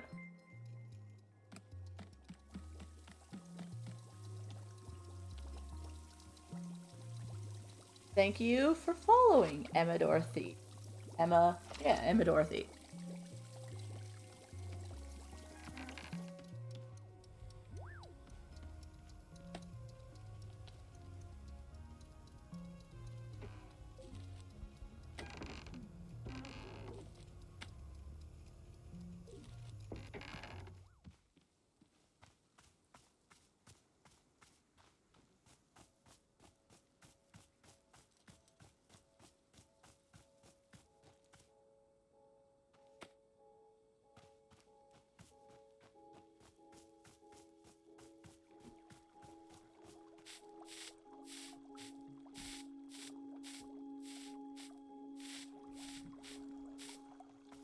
I'm doing pretty good.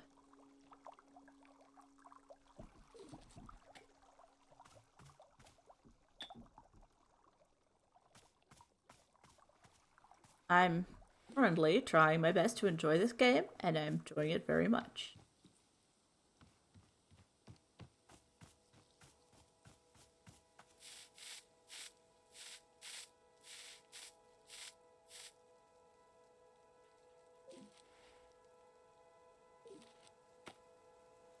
Oh, I can put this teacup in the wash. That's cute. Exciting, actually.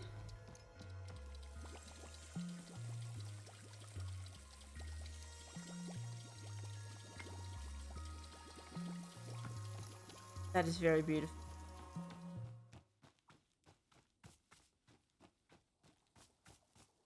What other,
I'm having so much fun with this game.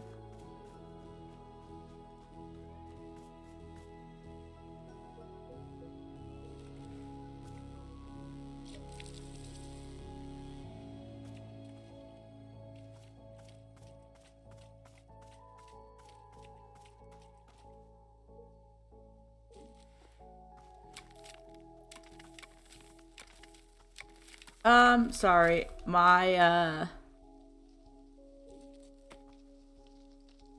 I've retired my account on that website.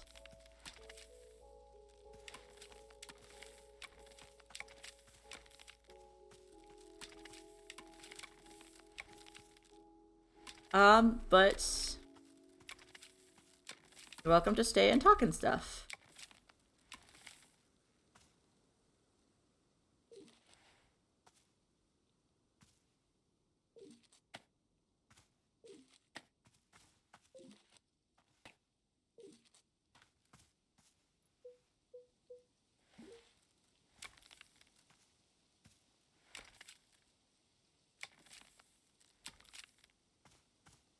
Sorry I'm not speaking much. I have an itty bitty bit of a hard time.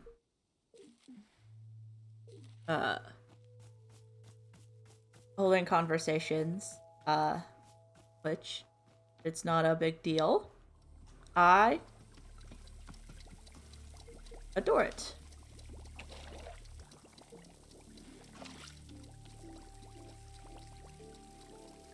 Oh, that cup's gonna be such a fun one.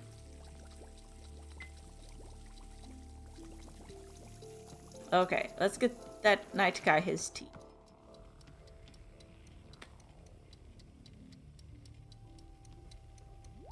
That's a spooky mug. I love a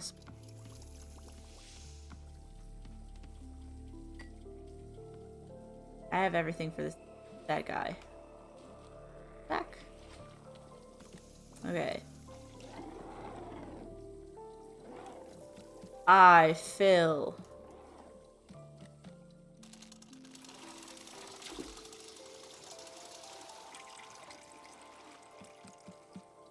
Water. I heat.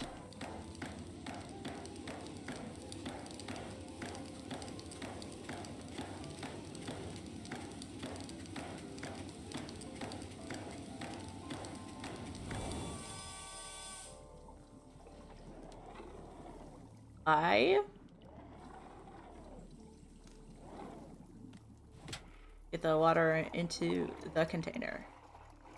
I put a tea ball into the container. I put an azzy fruit into the container. I put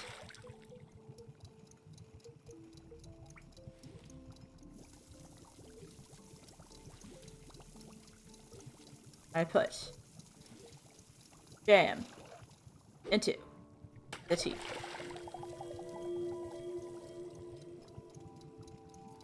I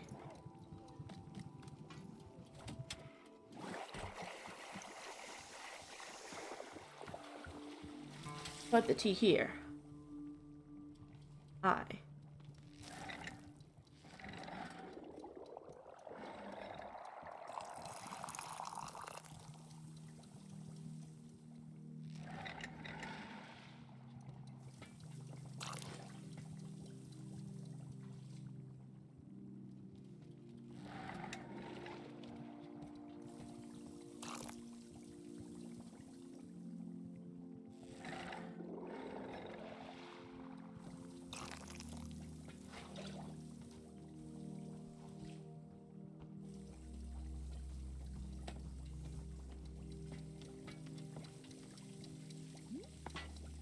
Here's the tea you asked for. Great!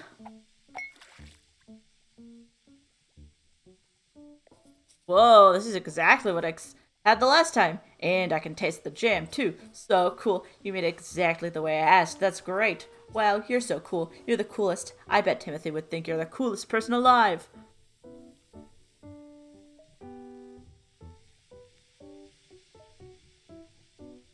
Well, I think he's the coolest person alive. Whoa, you do? That's amazing. I can't wait to tell him. He's gonna lose his mind. Wow, I'm surrounded by such cool people. What a lucky guy I am.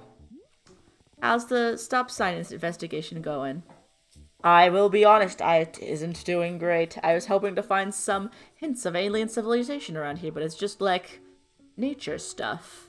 Plus, the smoke on my leg is getting thicker, and my head is starting to hurt pretty badly. Becoming a lot, you know. Gerald, are you sure you're taking this seriously? It seems like your curse is getting worse. I'm taking it very seriously. Do you know how many sit-ups I've done? I've done sit-ups to the moon and back. I've done so many sit-ups. It would make you dizzy just trying to count that high. I'm just saying, sit-ups can't be the only thing you do to cure yourself. You could ask Oro if he knows a cure to the curse. A true knight doesn't even know how to spell the word cure. What if there's something I can do to help you? Maybe there's a tea that heals curses. Let me stop you right there, kind tea patron. This is a mission for a real knight. I have to find the solution on my own. Timothy can't go thinking I cheated. No way Timothy cares if you cheated. Well, I happen to have an excellent judge of his innermost thoughts. Besides, this is a perfect adventure for Gerald the Knight, a demonstration of my strength. I will travel out into the forest and find a solution to this purple smoke and pounding headache. Somewhere out there's whoa, did you hear that? That voice? What? What voice? It was a voice as deep as the stars. It spoke to me just now, I'm sure of it. You really didn't hear it? I did not. Whoa, weird. Anyways, I really do need to be off on my adventure. Thank you for the tea. Oh, and before I go, let me leave you with this. Never found the origin of the stop sign, so maybe you can find it while I'm away. How would I know the stop sign's origin? You know, like if someone comes by and says, hey, that's my stop sign. or if you just see a spot that feels like it's where a stop sign came from. That way you can continue my nightly quest. I graciously accept this most noble of undertakings. Indubitably, forsooth, Caprice. Alrighty now, I must be off. I bid you adieu, most conversable of tea stewards. Don't die.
Ayo, Boro.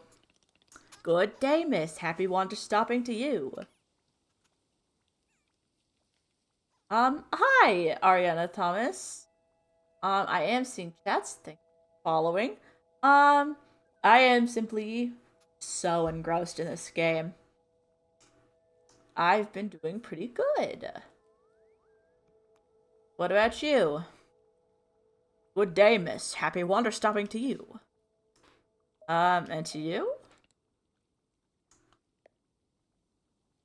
And to you. Okay. Anyways, it's occurring to Boro that I never told you about our shop camera, did I? I believe the camera was sitting on the table by the radio. Last I saw it, the camera is the most enjoyable little tool. Simply point it and click and a photo will tumble out right before your eyes. Zelda, if you are to be taking a photo of me, please do ensure you capture my best angles. Specifically, Boro's best angle is 40 degrees latitudinally, 170 degrees longitudinally. Surely seen the picture frames around the shop, yes? You are more than welcome to hang your photos there. Please be using your best artistic sensibility when placing photos. I will trust you fully in your sense of taste. It is true, I have been burned in the past by trusting in others' artistic taste, but this time, it will be different. What's that story of you getting burned? Oh dear, once upon a time, Bora was setting out colored markers for our customers to use on the walls. You can surely imagine it did not take long for me to be rescinding this policy. I was expecting some unusual drawings to be sure, but oh goodness. Anyways, this is a terrible memory I'm repressing deep down. Nothing to be concerned about. Here, why don't I add this information about the camera to your field guide? Very well, this concludes the educational portion of our conversation. Back to our whatever. Okay, coolio. Hey.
Oh, yeah, I'll be finding a place for all these trinkets then, I guess. Oh, sorry. I am good. That guy's foot isn't getting worse, huh? Getting purpler? Well, I'll figure that out.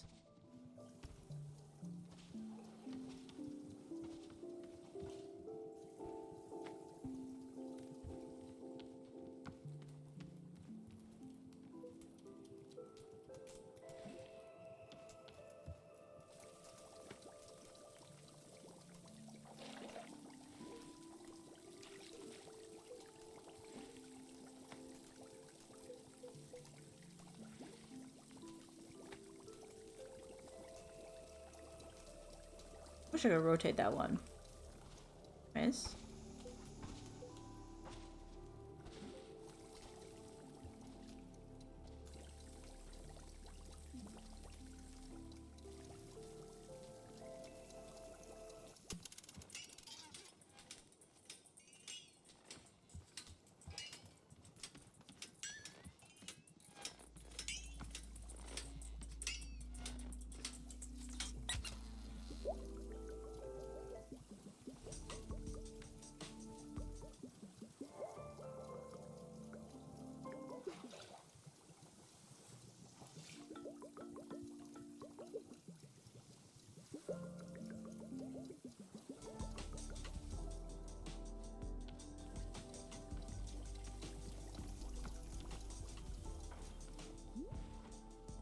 Boro, there's some weird static coming from the box. Is that normal?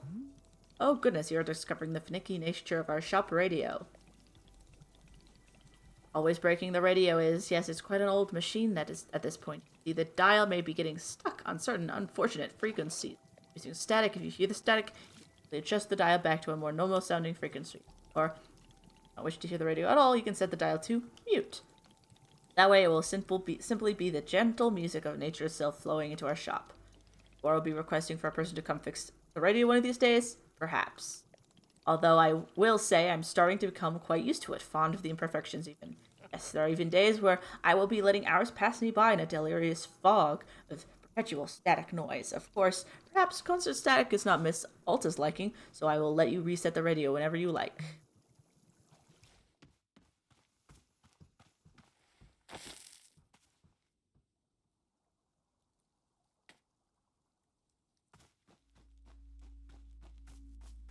I know exactly where this goes.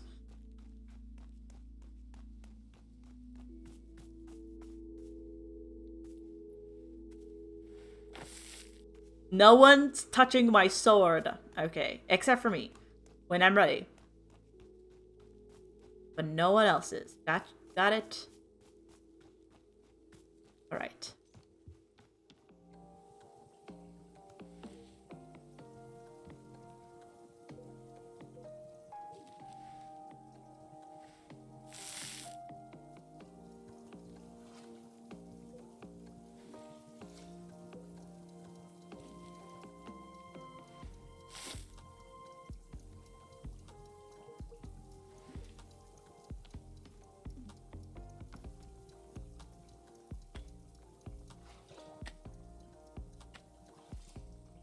No, whatever.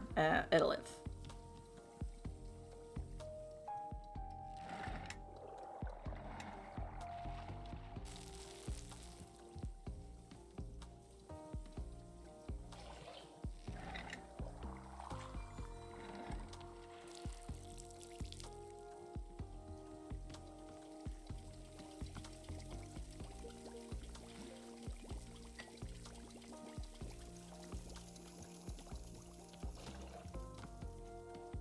Okay, I will be making, minute 100.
Oh, I forgot. In the right portion of it yet.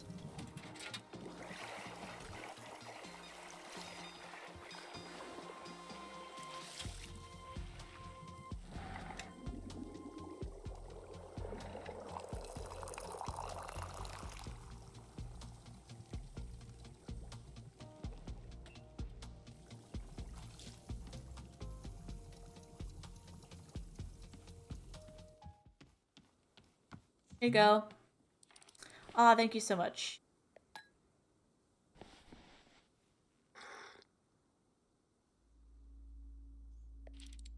There's that beautiful mint taste. Perfect. Just perfect. Okay, great. I'm ready for the ceremony. Where should the ritual ceremony for me take place?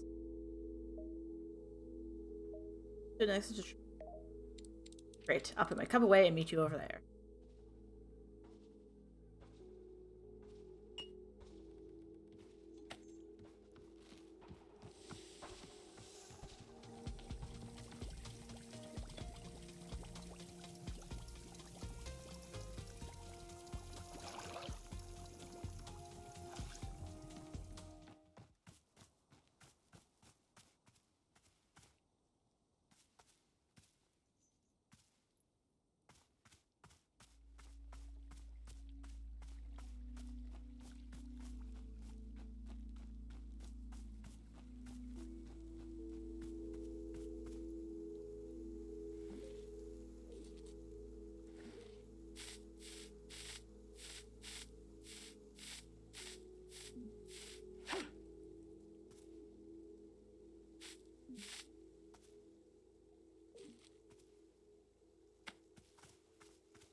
Alright, the altar is all set up. Let's get started.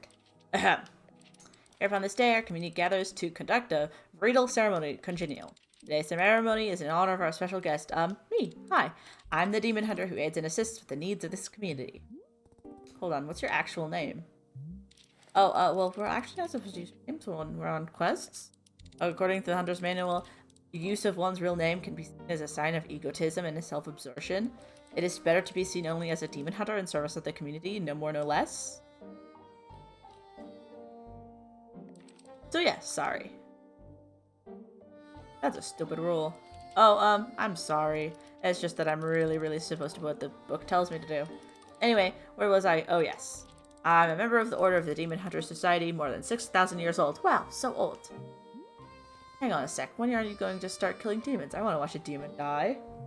Oh, right, well, about that. I mean, there aren't really, that many demons alive anymore. We kinda killed almost all of them, but that isn't a testament to the ruthless efficiency of the Order of Demon Hunters. Then why are you here? Oh, well, since there are so few demons left to kill, demon hunters had to start finding other ways to help. Like helping out around a community, doing social work, that sort of thing. These days, civic unrest causes far more problems for people than demons do, statistically speaking. So, it's where we can make an impact, statistically. What are the weapons? They look cool. You don't use them for killing? What? No, these are ceremonial. I'd never use them. Anyways, to get back on track, this is my first quest to a new community. So I'm here to assess the needs of the community, and then provide whatever support I can. This isn't a community. Well... Not only is this just a tea shop, it's a tea shop I don't even want to be at. I see, that's... Why don't you leave here and go find an actual town to help? Oh, no. Whichever community we stumble into, we have to stick with it. Because otherwise, When hunters might just quit when it gets hard. I have sworn to help this community, and I will stick to that commitment no matter what. Are there any questions at this point? Nope, no questions. Well, that's pretty much all I can think of as far as my story goes. That's me. I can't think of anything else to say. I hereby conclude this feudal ceremony. Great. We're done? Yep, the ceremony is over. Cool. Bye. Wait, hold on a second. So, I don't suppose you feel like maybe saying more about you? Like, you don't have to, but would you maybe want to share anything? Just like, you know, if you want. No. Oh, yeah, okay. Gotcha. That's totally okay. Yeah, thanks for the, tea. Yeah.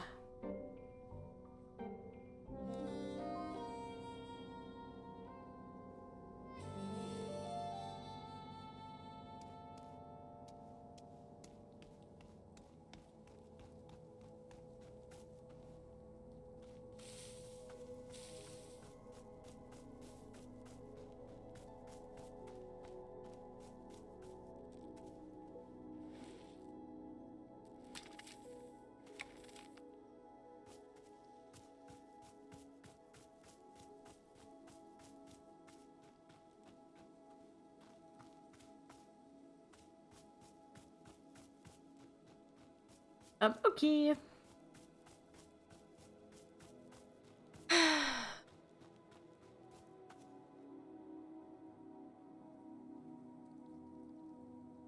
Let's go see what Gerald needs.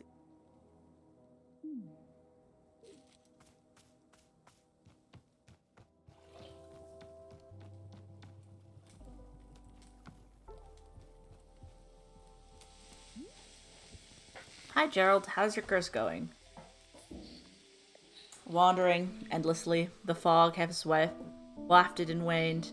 It lifts, it descends, it's always... And always we move through it as beasts endless, forever wandering. So, not good.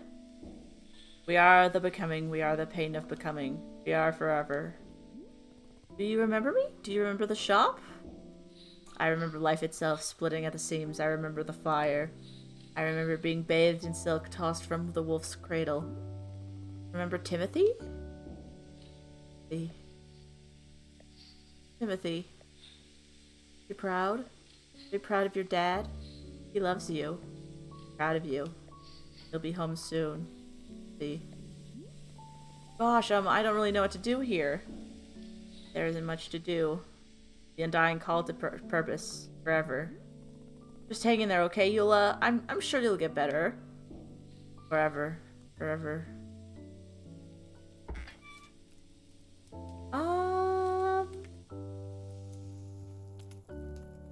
Hey, you. You help? That guy. You're a demon hunter, right? Help? That guy. Okay. Cool.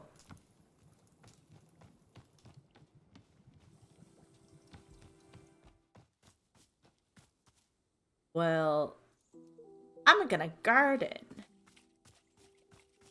Okay, well. Boro, Gerald's curse seems to be getting a lot worse. Yes, he is producing more thick purple smoke than is healthy for humans. Do you help him? Well, to be honest, curses are not quite Boro's specialty. From time to time, I've seen them around here, and they are always a mystery. It's sad when a person is passing through with such an affliction. I cannot be helping. But I will be keeping an eye out, and I will let you know if there's any possible aid for our friend. Okay.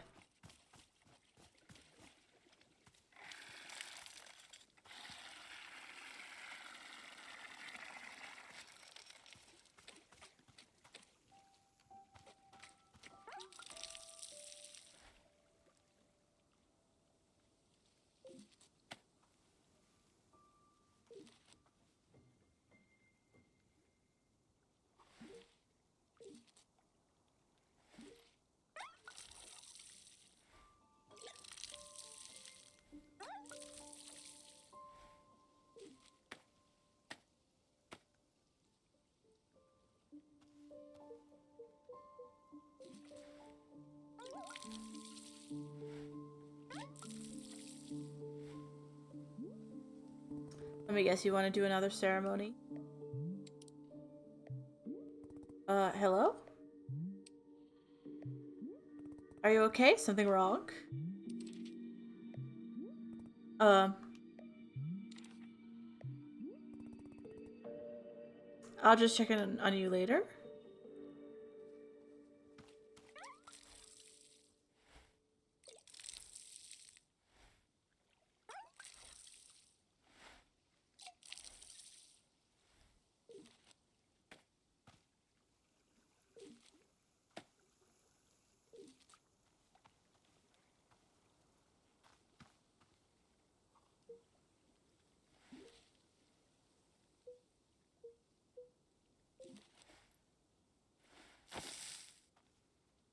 That's that. That I can't.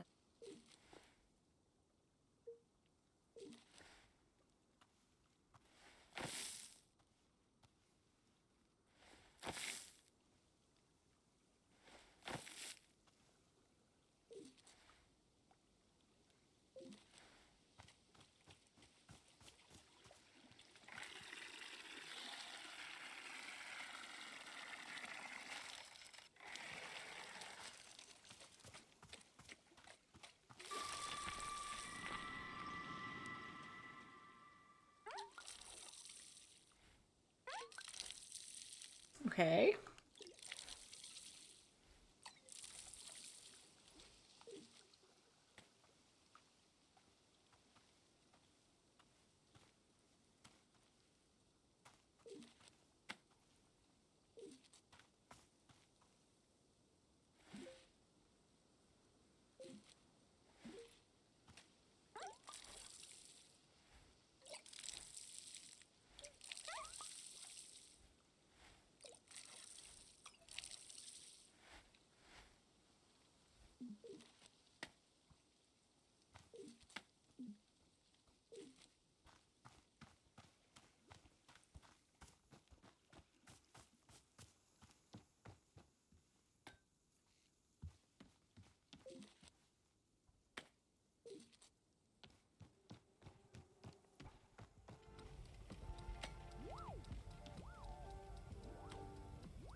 Bora has no problem carrying it, so what's wrong with me? I'll fix this. That's what I'm good at.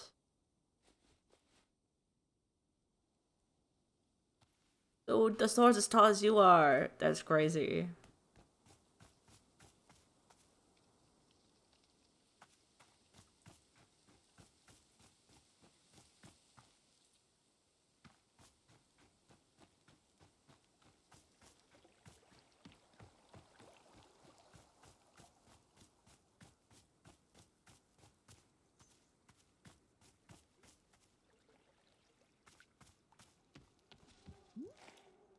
Are you feeling any better?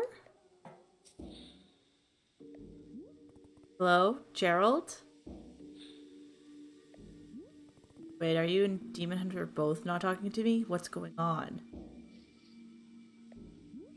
Okay, sure.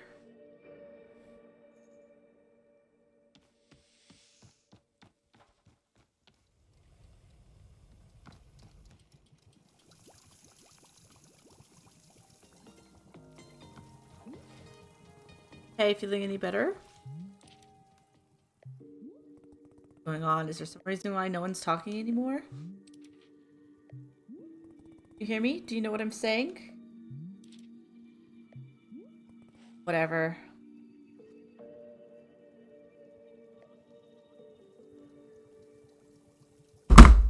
Sorry, that was my cell phone. Killing your ears, killing your ears.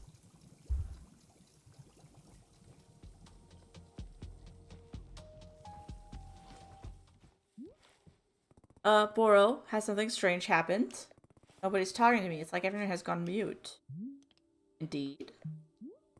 Yeah, I've been trying to get their attention, but it does nothing. Hmm. Very interesting. I believe this to be a signal.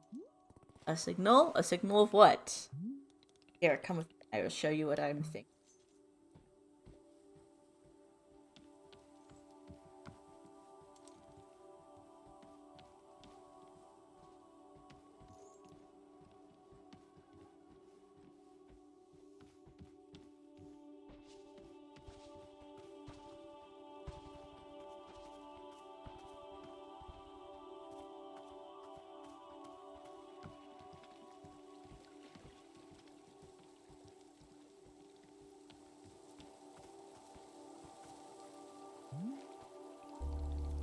Here you go. You have seen this shrine by now, yes? The shrine is the most important artifact. Surely it is, but not yet usable. Let us fix that.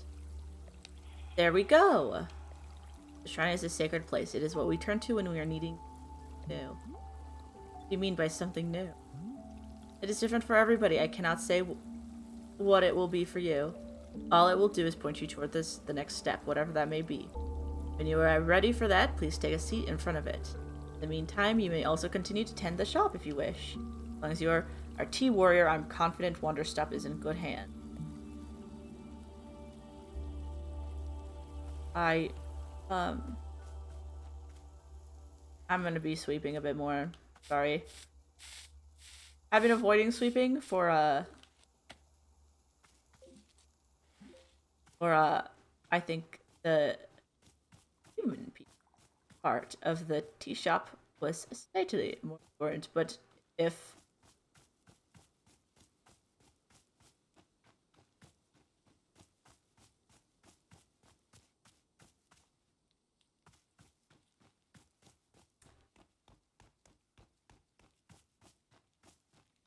but I'll see. I'll see.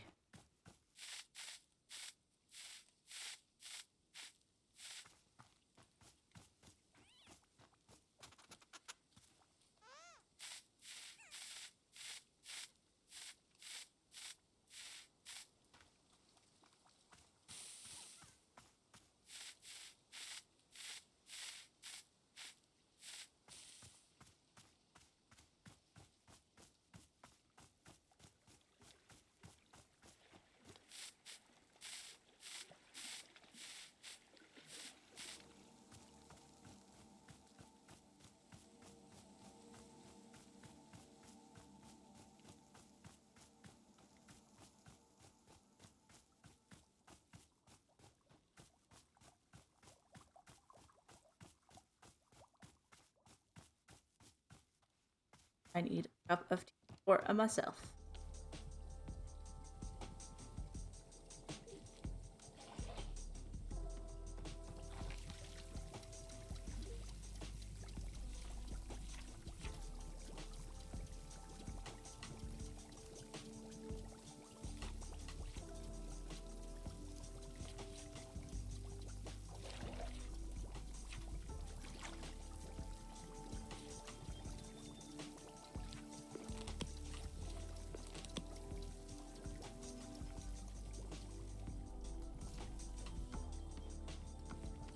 Alright, I will be drinking a pod tea.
I love this cup.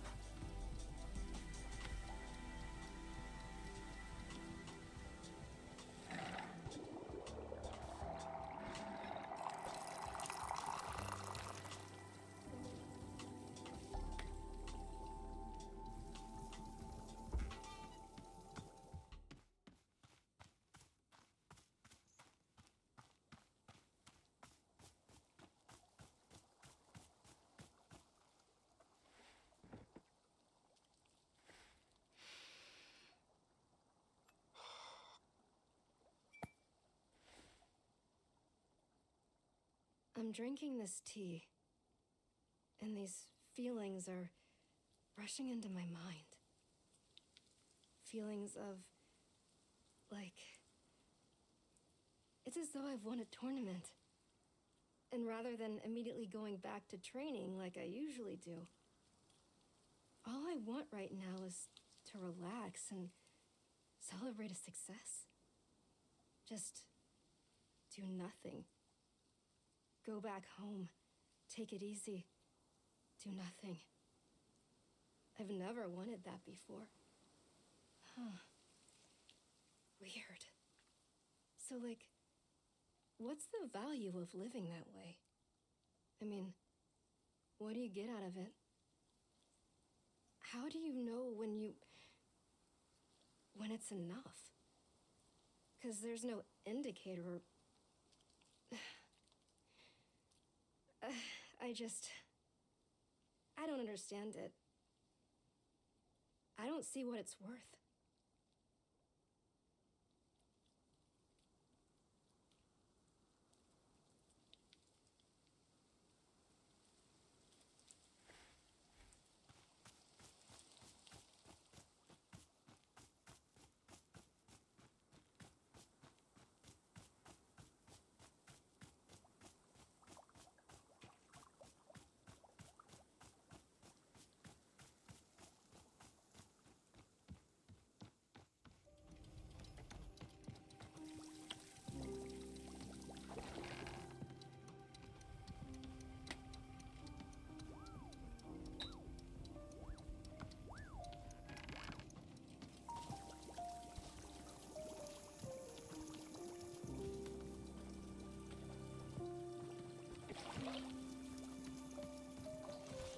Sorry, pal.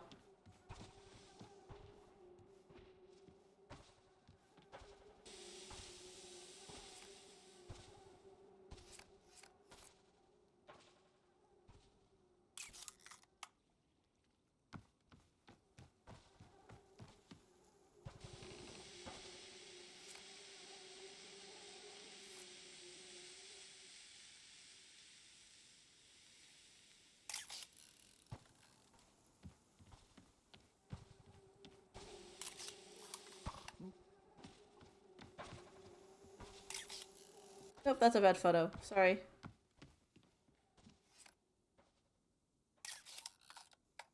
No, I might not be best at photographs.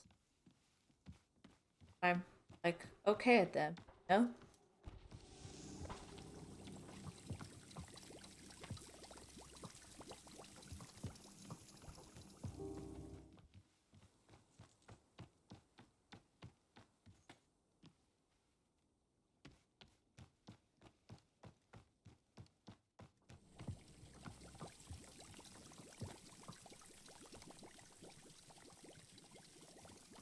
I'm scared. What if they disappear?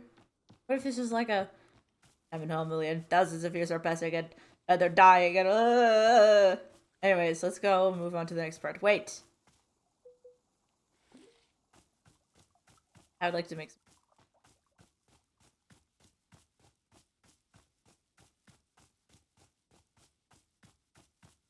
on.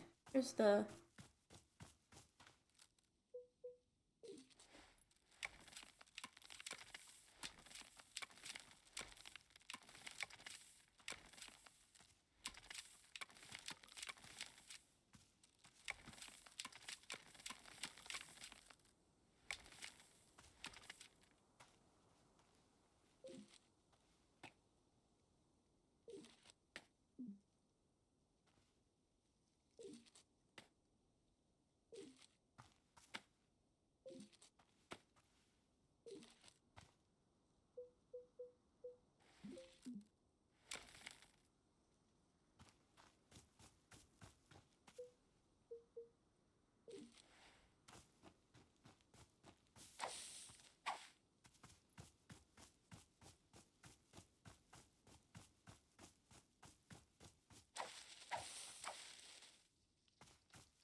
oh, it's a geode. I love me a geode.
Telephone box.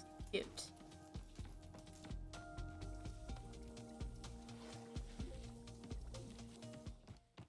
Right.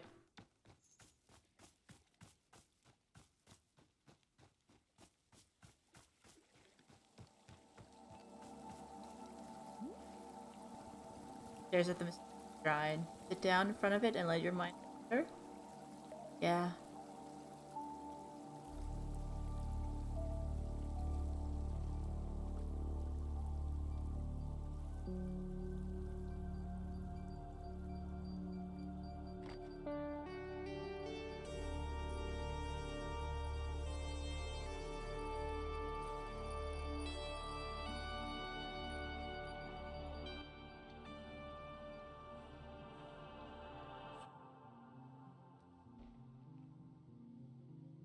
Where am I?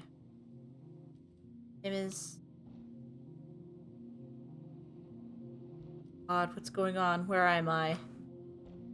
Someone, please. Hey, your name is Alta. Remember? Right, that's right. You're a fighter. A warrior. Yes, of course, yes, I remember. See what I mean? You knew all along.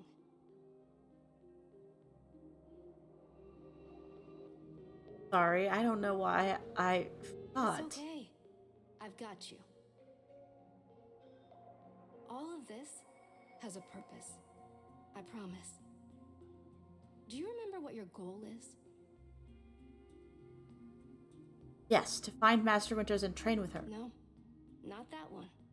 The bigger goal. The bigger goal? No, I've forgotten that too. What's the bigger goal? To defeat anyone, anywhere, for as long as you choose.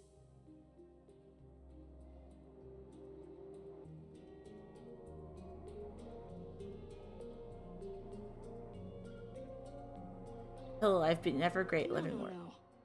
New fighters are going to come along, and you'll have to surpass them too. This has to be undisputed. No losses for the rest of your life. That's the only way. Think about it. Undefeated for the rest of your life. I think that's impossible. How can I even do that? It's not impossible. Not for you. None of them work as hard as you do. That's why it's possible. With your help? Of course. I would be honored. Thank you. I just need you to push yourself a little bit harder, okay? Right, of course. Just tell me what to do. I've got you, Alta. You're going to be okay. You're going to be amazing.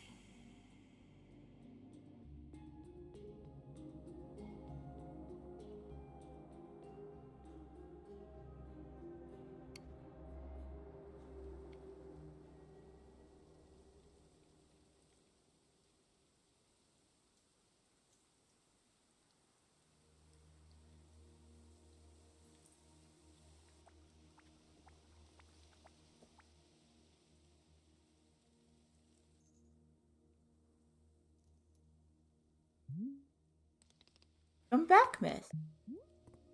What happened? That is an excellent question. It would appear our clearing has changed. I can say it's a most delightful change at that. Look at all these. Wait, did this happen because I sat down at that shrine?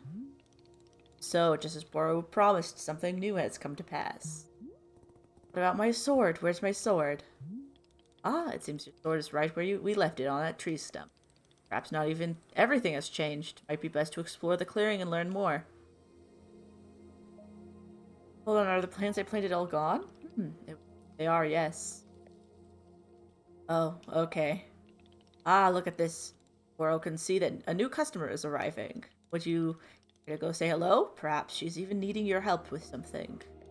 There's still much for us to do. I'm so grateful for your patience, Alta. Take care, as always.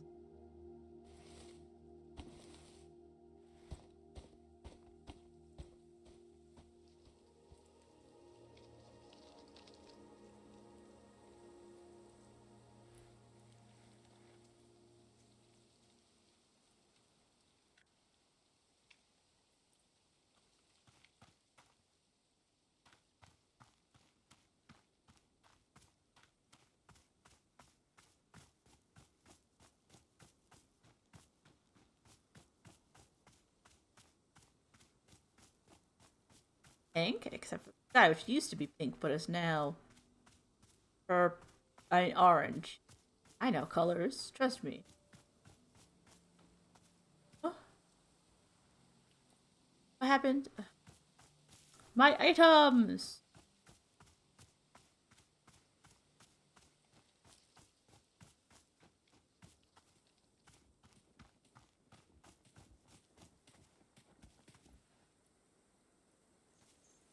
Yeah, one moment, pal. I gotta go grab my stuffs. Did...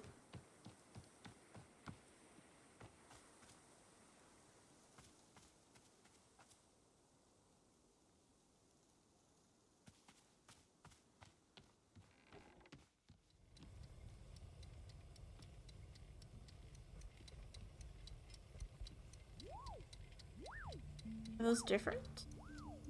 This the...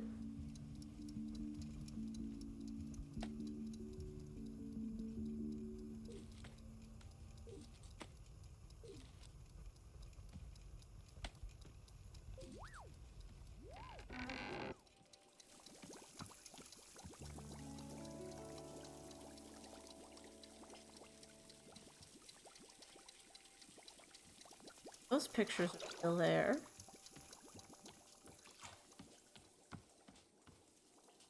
Oh, but what about the... My drink? My drink?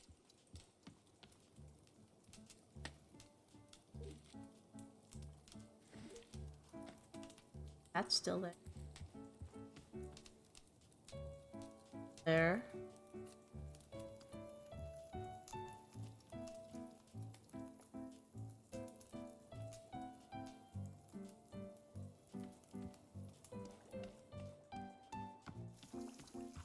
The books look like they got rearranged, but the book's still there. My trinkets!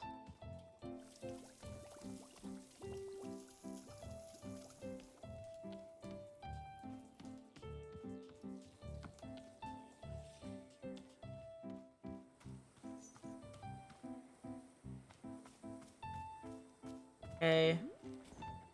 Hello? Shoo, be gone with you! What? What? Heard what I said. I don't need eavesdropping from the competition. Competition? Damn, Skippy. You probably thought you were the only merchant in these woods, didn't ya? Well, guess what? Some of us are doing real salesmanship out here. No, you have a problem with the basic tenets of healthy market competition. You think nobody else has the right to do honest business, right? Is that what you think? No? Of course that's what you think. You will want all the profits to yourself. Pretty sure everything here is free? There are no profits. Ah, that's what you want me to believe. But I'm not worried. Once I set up shop, it's over for you and your little socialist utopia. What exactly do you sell? I bet you'd like to know that. I bet you'd love to have the edge on me. Well, tough tooties. I'm not falling for your what do you sell ever again. Wanderstop is a tea shop, so if you don't sell tea, we're not competitors. Oh, suddenly miseducated over here knows all about economics. You want to know what I offer customers? It's simple. Firm products, higher prices, harsh, unasked for life advice. All that, and a smack in the head on your way out. Typically, you have to offer people something they want. Psh, that's the coward's business plan. Nobody wants a smack in the head. That's what you have to sell them on it. You have to stop thinking about what the customer wants and start focusing on what you want them to want. Have ever even sneezed on a business textbook? You already know this. Pretty sure still not competitors. Heh, look at you, naive, optimistic, glad at judgment. Destroying you would be a breeze. Some might even feel guilty about running your little enterprise into the ground. Not me. Now get your buzzing face out of here and let me set up shop. Would you like a tea while you set up? Hell no, I don't want tea.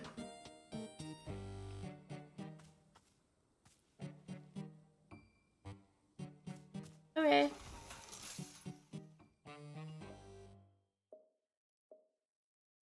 Well, thank you for being here.